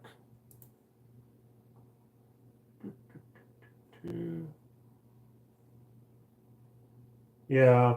God, that one is up 400% for me. I wish I had bought more when I bought it ages ago. Um, it's more expensive, but it is sort of the creme de la creme. It's not yielding very much, unfortunately. Uh, yeah, I don't like it. It's probably going to stay flat for a bit. Like, I don't think you're going to see much upside, to be perfectly honest, with IFC. Um, and it's certainly not um, for the dividend. Waste Connections, same kind of, well, even worse yield actually. PE of 84, like for me, that's a non-starter. Like I'm a value investor. I can't do anything over 40. And if I'm paying 40 PE ratio, it better be a sexy technology company. I don't know why, like some of these companies, janitorial waste disposal, like they can make some pretty hefty money, especially if they have a near monopoly or duopoly or something like that. But it's definitely come up a lot. Like Costco is another one, obviously different. And yeah, Constellation. I own Topicus, but that's because I got in when it got spun off and it was cheap. Uh, Constellation, I mean, it used to be a lot higher, but a PE of 99. Like I know you can make money at it. It went up. Like I get that. I cannot pay $99 for a dollar of profits. Like that's overblown.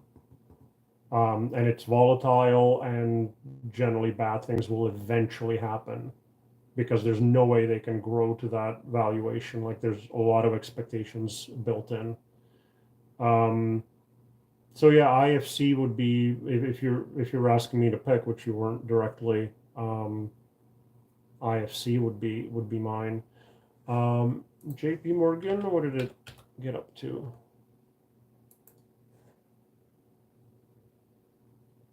Yeah, PE of 12. Like this is where I live, right? So yeah, I haven't added to it, but um, it's certainly not a bad one. Igor, sorry, I can't read Cyrillic. My apologies. John says, if you were to add an ETF to your TFSA portfolio for another layer of diversification, what might you add? Probably bonds. Or if you look at my RRSP, which actually I did a video on a couple of weeks ago because I went through the whole transition. In Q Trade, I had mutual funds in my RRSP. 4 out of 7 were beating their index, by the way. But I wanted to go to Wealthsimple, and Wealthsimple doesn't carry mutual funds. And so I sold everything in Q Trade and just transferred over cash. Even that still took 2 weeks. Is what it is. And I got lucky. Sorry, no, perfect planning and foresight on my part. But I sold the mutual funds just before the 10% correction with the tariff thing. So I sort of bought, you know, at the most recent bottom, but I mean, it could certainly go down further. So that still has the same 4 geographic. The RSP does it. The RSP was nice because I was sort of starting a new portfolio. It was kind of fun for me. And so it still has TSX, S&P 500, developed markets, and emerging markets.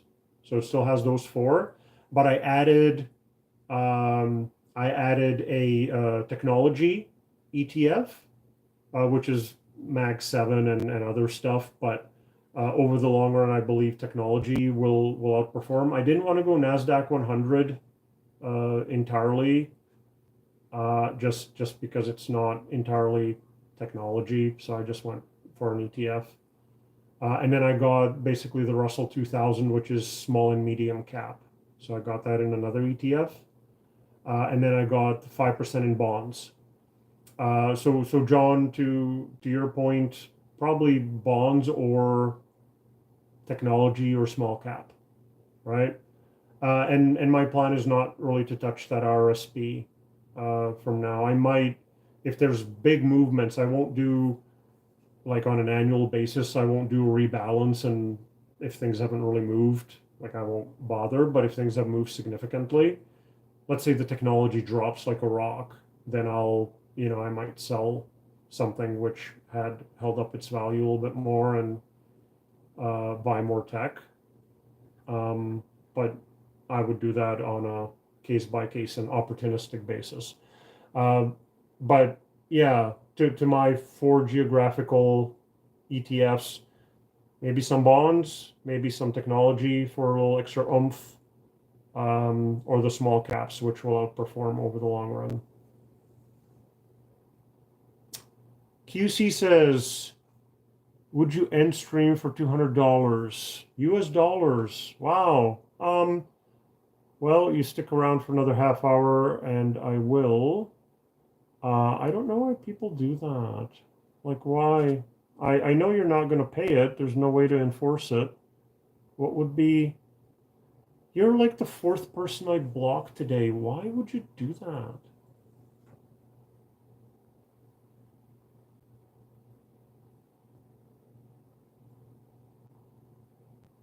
Why didn't that... Oops, I blocked somebody else then.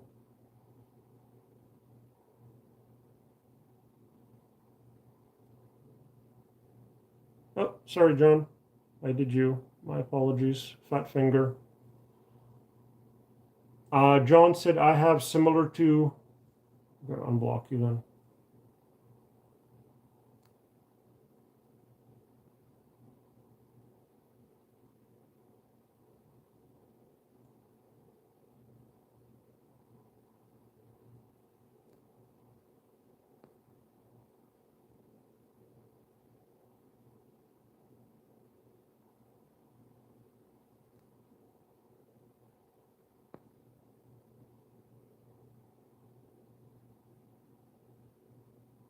Okay.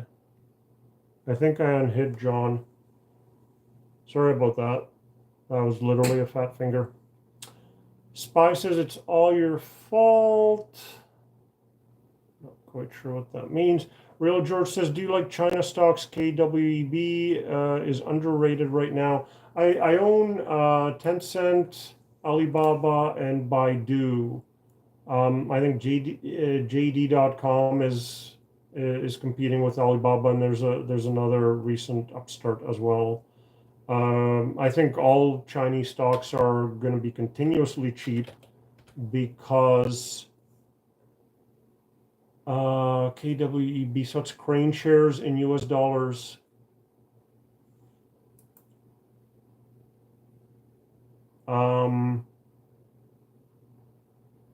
Overseas listed Chinese internet companies. Yeah, so it's got Alibaba, Tencent, and JD.com at the bottom. Okay. Yeah, it's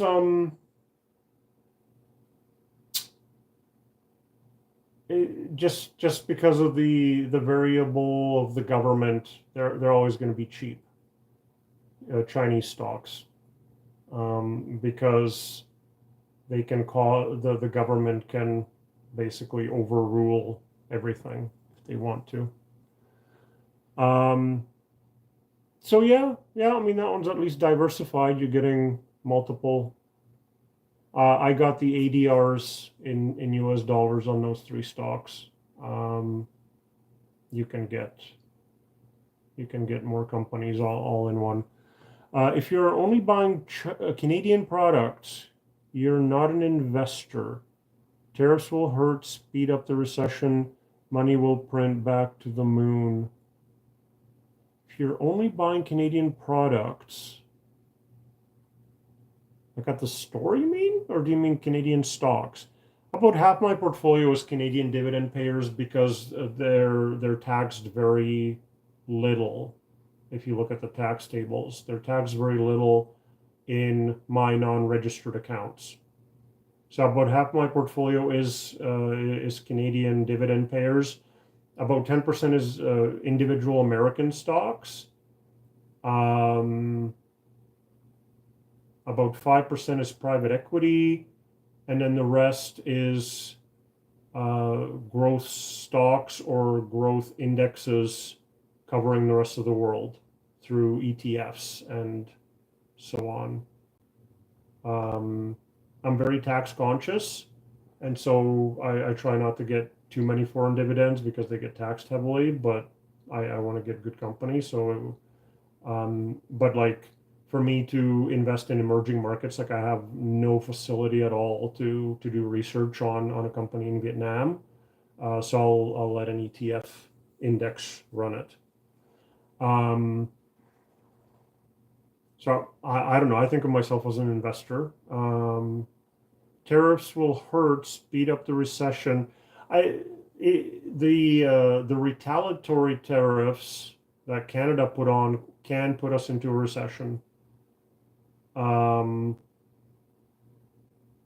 don't know if that'll necessarily cause money printing. I think, in fact, they'll cut interest rates to stimulate the economy, and they'll try to avoid inflation, which money printing would do. So I'm not sure if we're on the same page there. Dicky, play-by-play, keep up the good work, my man. Thank you. Sorry, John, I hope you were able to see that. Oh, dog's back.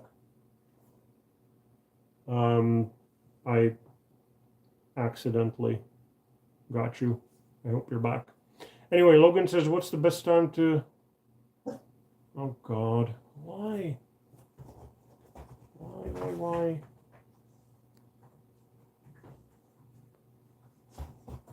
Like, I had to hide half dozen people this week, or this live.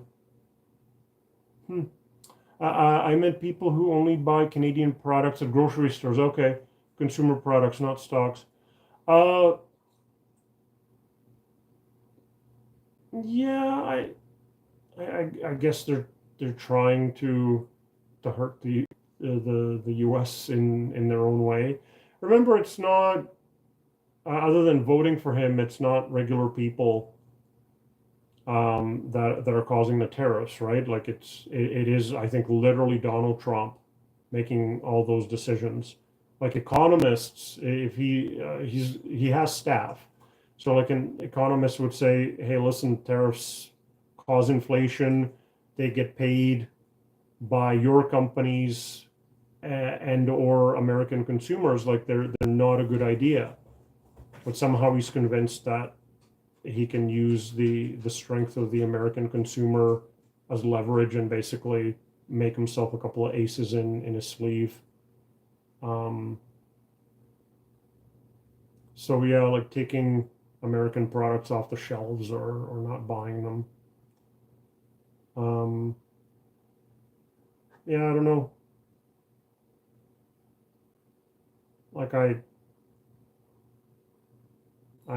can't say that I've gotten on a bandwagon. When I go grocery shopping, I buy stuff that's cheap, and I've noticed some prices move and then some stuff not. Like avocados went up in price a lot, and they're from Mexico, so I don't know what happened there.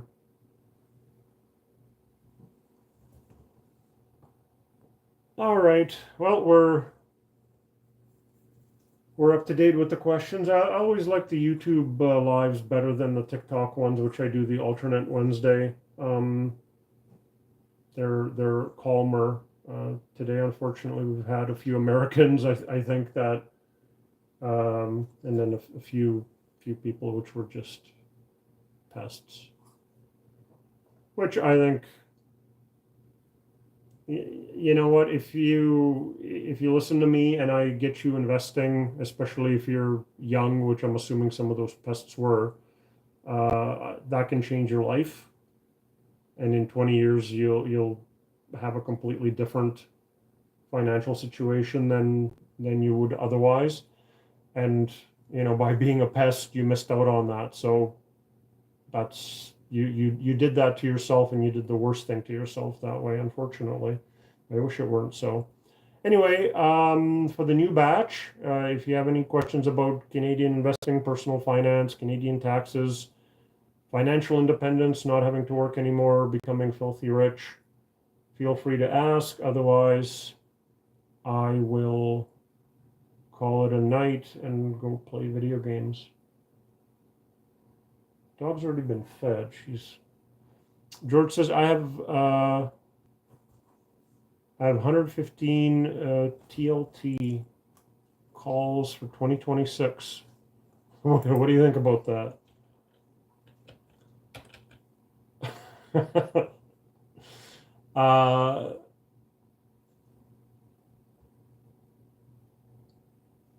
Sorry, George. What's TLT? I've got Tariff Technologies on the Venture Exchange, and I've got TLT iShares Treasury Bond ETF.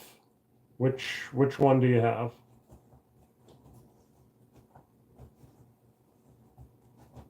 Well, maybe the 115 will be a hint. Well, the iShares Treasury bonds are at 89. So the bonds, okay. So you think he'll go up to 115, hey? Yeah.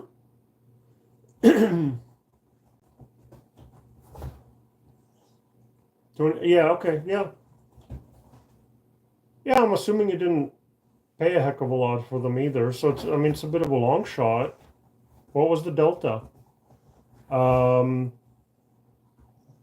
yeah, I mean, it took, what, 2.5 years to drop from 115 to where it is today.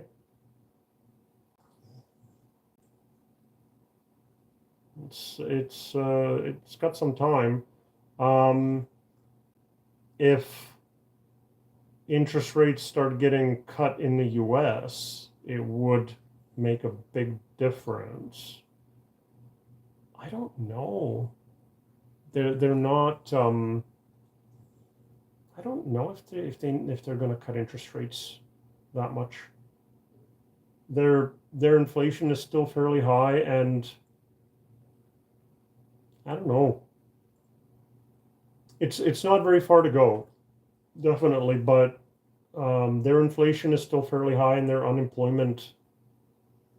Yeah, okay, it was a tiny delta. That's you're taking a bit of a long shot. I hope it works out for you. If they do cut interest rates, then at least the Canadian dollar would strengthen. Going back to Jimmy, who says, what options are you selling this month? So the options that I have out for expiring April 17th, so I sold them first Friday of March. I've got a put, meaning I'll take stock. I'll take the stock if Sun Life goes below 76. I did a strangle on Nutrien. Nutrien was at 76, and I sold a call and I sold a put. So if Nutrien were to go up, and it went down, if it were to go up, I would lose at 80, I would lose shares. But in fact, it looks like it's heading down. It's a little bit above 72, so it looks like I will get 100 shares if it keeps going down. I'll get 100 shares in April. I sold a call on Emera at 60. I also have like an $80,000 margin loan, which I wouldn't mind, wouldn't mind paying off. So I'm trying to sell calls. So sold a call on Emera, so that's EMA, and then I have puts on Toronto Dominion at 82, which it's nowhere near it went up, and then Synovus as well at $17.50. What's Synovus? I haven't looked for a while. CVE.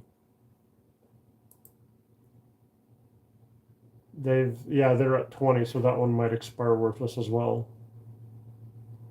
The puts expiring worthless is fine. I don't need to get more stock. But to pay off that loan, I wouldn't mind some calls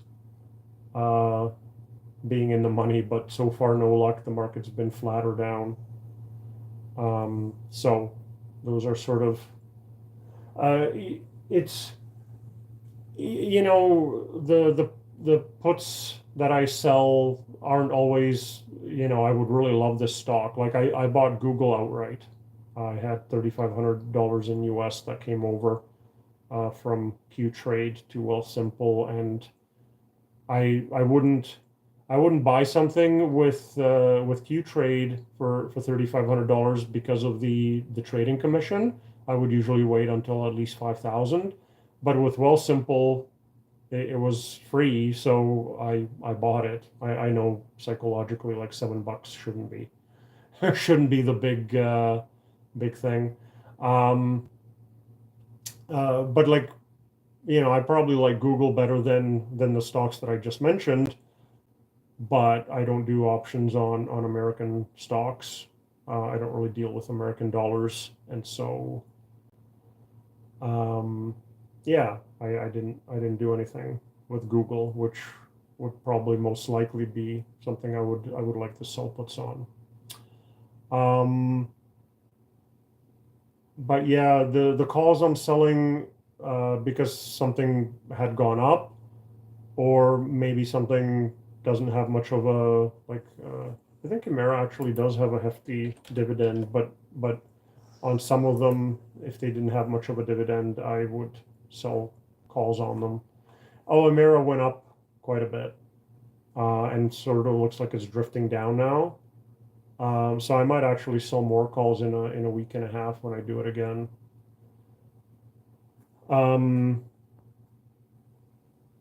And yeah, so I do use the wheel strategy as well, and I like that I'm getting a little bit more sophisticated with options by doing the strangles, by selling both a put and a call. If the stock price is here, I sell a call here, I sell a put here. If the stock stays between them, both of them will expire worthless. I guess my ideal scenario. If the stock goes up, I lose it, but you're selling high, which you should do.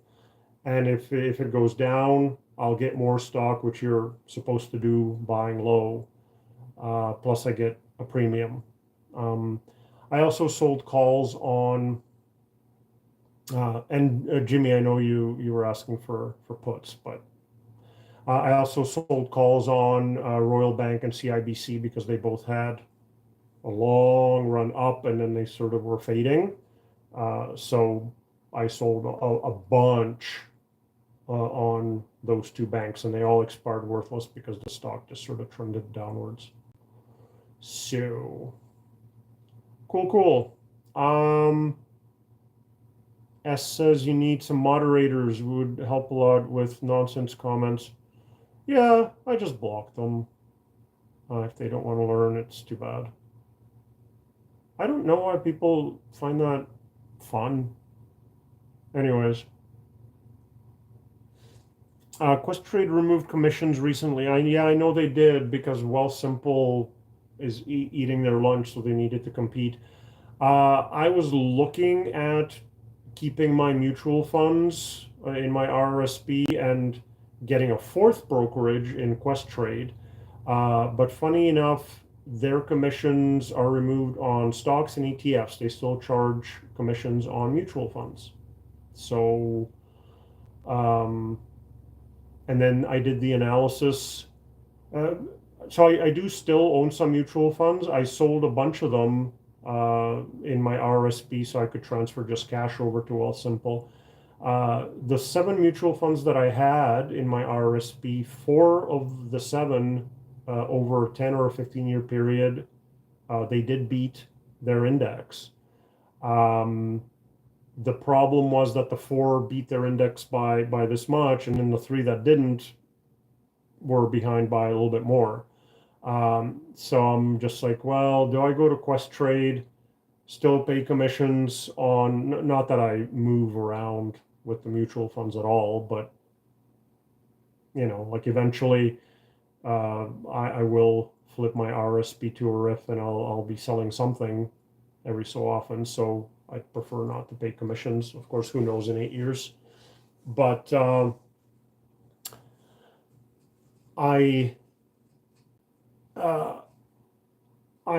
said, well, the mutual funds, all of them didn't beat their indexes. Should I get a 4th brokerage? Like learning them isn't that big a deal, but and then with the commissions, so I just like, yeah, let's just go with ETFs, and so then I stayed away from Questrade. Colin says, "Hey, nice to see you." Likewise. Hope you have some fascinating questions, Colin. Remember how I mentioned PCG last time? It's about 8% this month. I confess I don't remember, Colin.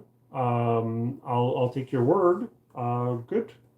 I'm glad that worked out for you. And PCG. Right. Okay, I do remember.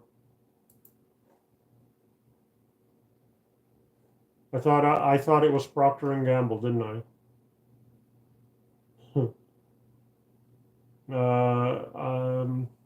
I do. Can you save me as an American? Can I save you?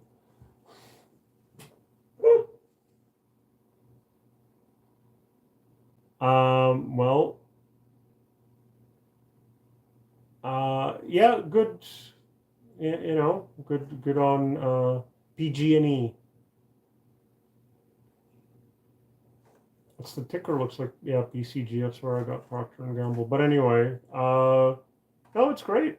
I mean, the stock looks like it has some upside still after that horrendous drop. P of 14 is still reasonable for me.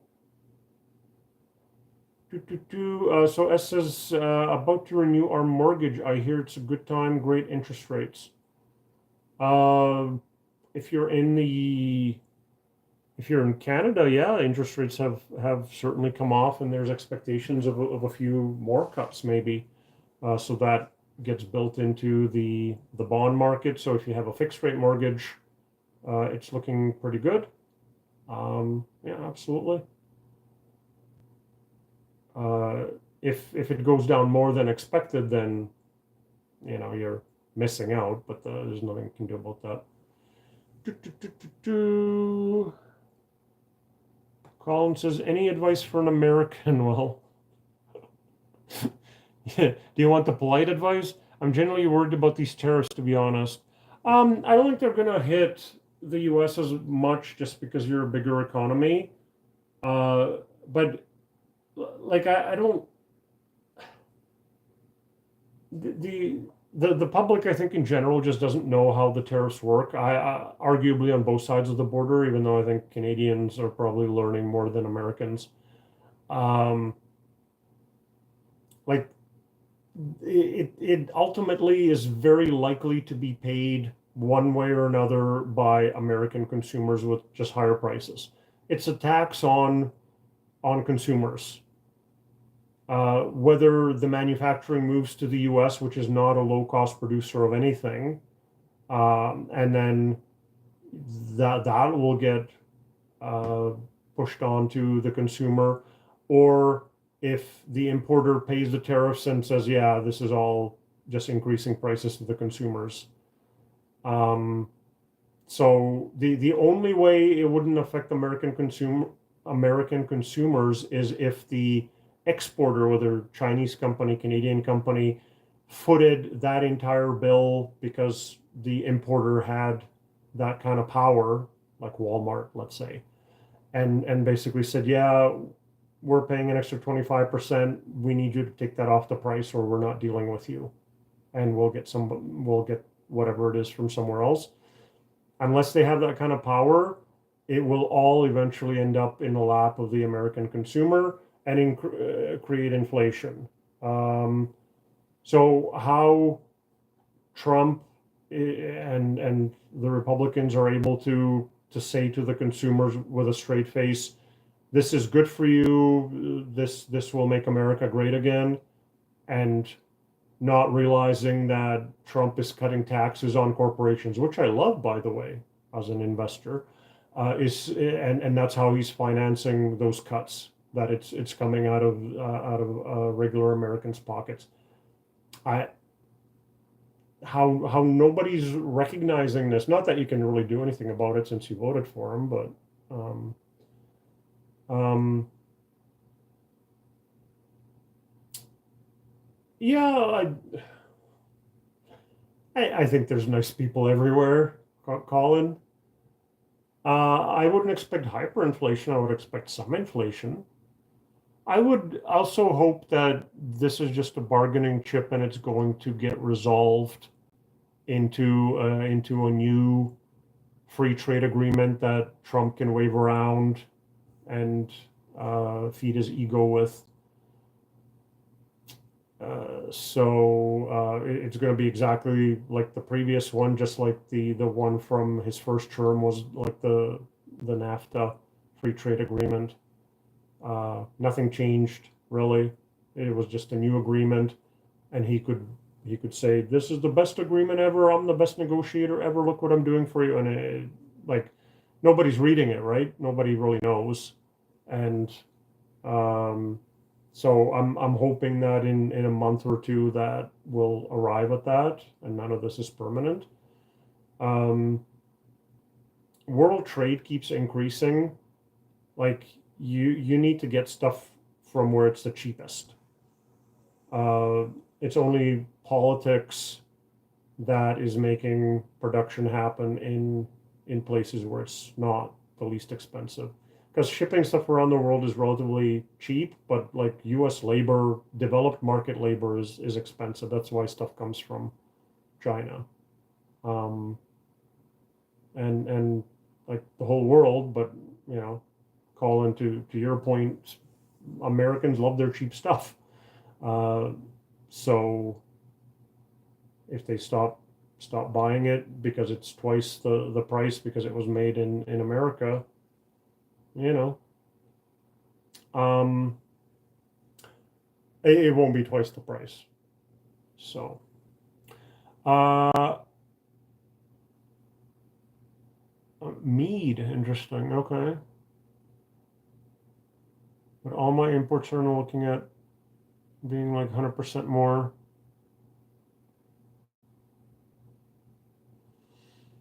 Yeah, that's too bad. Just depends how much you can pass on to the consumer, right? But uh, China is interesting that they actually went to court. They filed complaints and all that, so that was kind of interesting. But I think you kind of got to give your head a shake a little bit when you're the U.S. and you're friends with Russia, which hasn't been an American friend since 1945, and the rest of the world is ganging up against you. Like you got to say, I might be doing something wrong here, but at worst, I'm hoping this will end in 4 years. Um, well, yeah. know you're sorry for what Trump is doing. I think a lot of Americans are.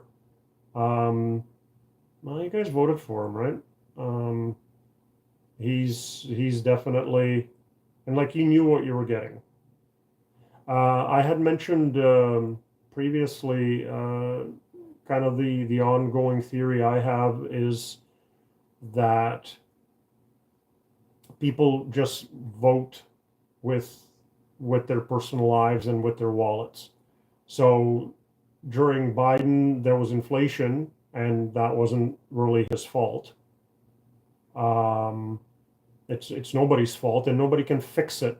Unlike what Trump is doing is like, oh, the price of eggs, it's terrible. Yeah, you cannot do anything about it. Neither could Biden. But he falsely says, I'm gonna do something about it, which he can't really. Uh, and basically people flipped because they said, well, you know what, my life isn't great. Well, look at these prices. I get mad every time I go to the grocery store.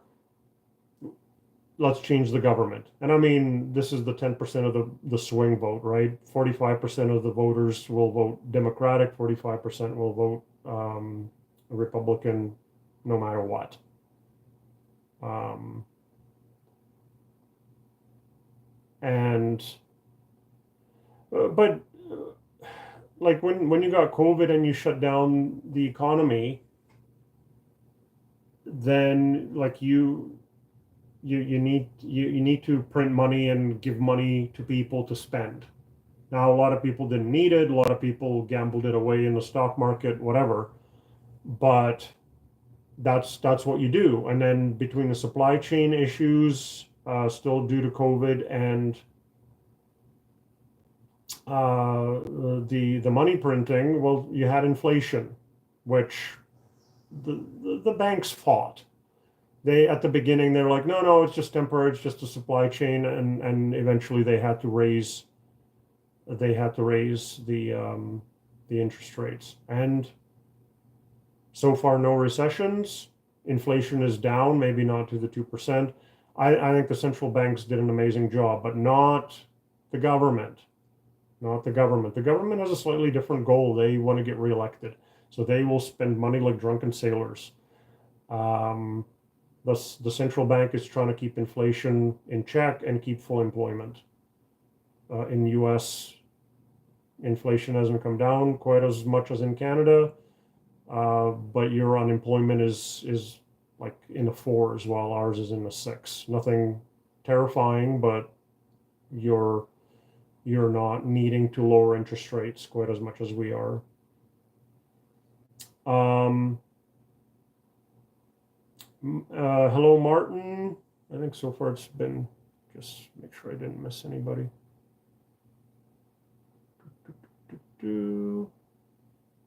Hello from Switzerland. Martin, I'm talking about Canadian investing, personal finance, financial independence. Some of it might translate. A lot of it is particular to Canada or Canada and the US, but you're welcome to hang out. Modern monetary theory. I'm not a laissez-faire, let the economy go. I like my central banks interfering and stabilizing things. We don't need a deep recession. I don't think we would get to a depression again, but with the central banks fiddling with things, I think that's the right way to go. Martin says, this year I canceled my trip to Maine in summer holidays and changed to Nova Scotia. I think they're going to be largely the similar, the same thing. I support that as an American. Well, yeah, I've never been to Nova Scotia. I hear it's beautiful. In the summer, it's going to be nice. I spent the vast majority of my life on the West Coast in Vancouver, and I moved to Edmonton, Alberta, which is like the rest of Canada, cold over the winter. What are we, above Idaho, I believe? So just to give Colin nowhere near as the Napa Valley, nowhere near as nice, but also a lot cheaper. So from a financial perspective, I was able to sell a condo in a suburb of Vancouver and have $100,000 left over after I bought a detached home in Edmonton. So so far so good. We'll see how it goes. I guess I made it through the first winter anyways.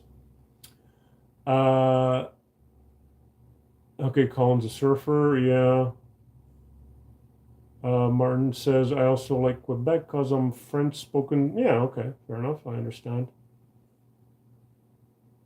So Switzerland is what? German, French, and actual Swiss, right? Colin dreams of healthcare in a home. Yeah.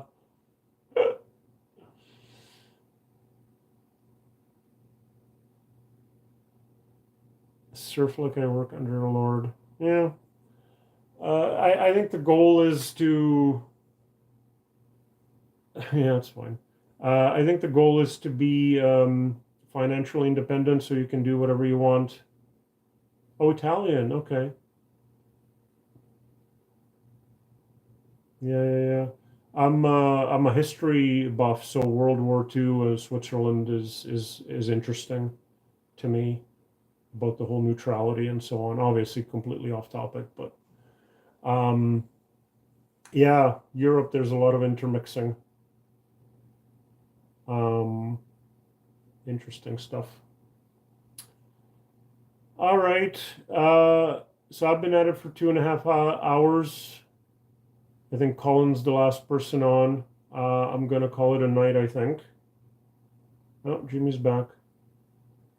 Very true. It's a cool makeup, Martin. I'm like 20% German.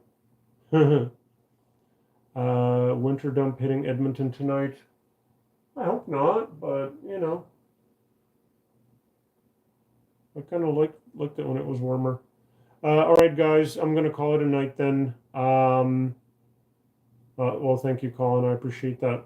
Um, we I feel free to reach out on the YouTube channel as well. If you are interested, I left my Gmail address on the backs of the videos. So Martin says, and then Switzerland is a fourth language spoken by 50th automatic, similar to ancient Latin. Oh, interesting. Well, then again, Italian is based on Latin as well. Um, Interesting. Okay, cool. Yeah, Switzerland's kind of the crossroads of everything. All right, guys, have a good night or morning, depending where you are.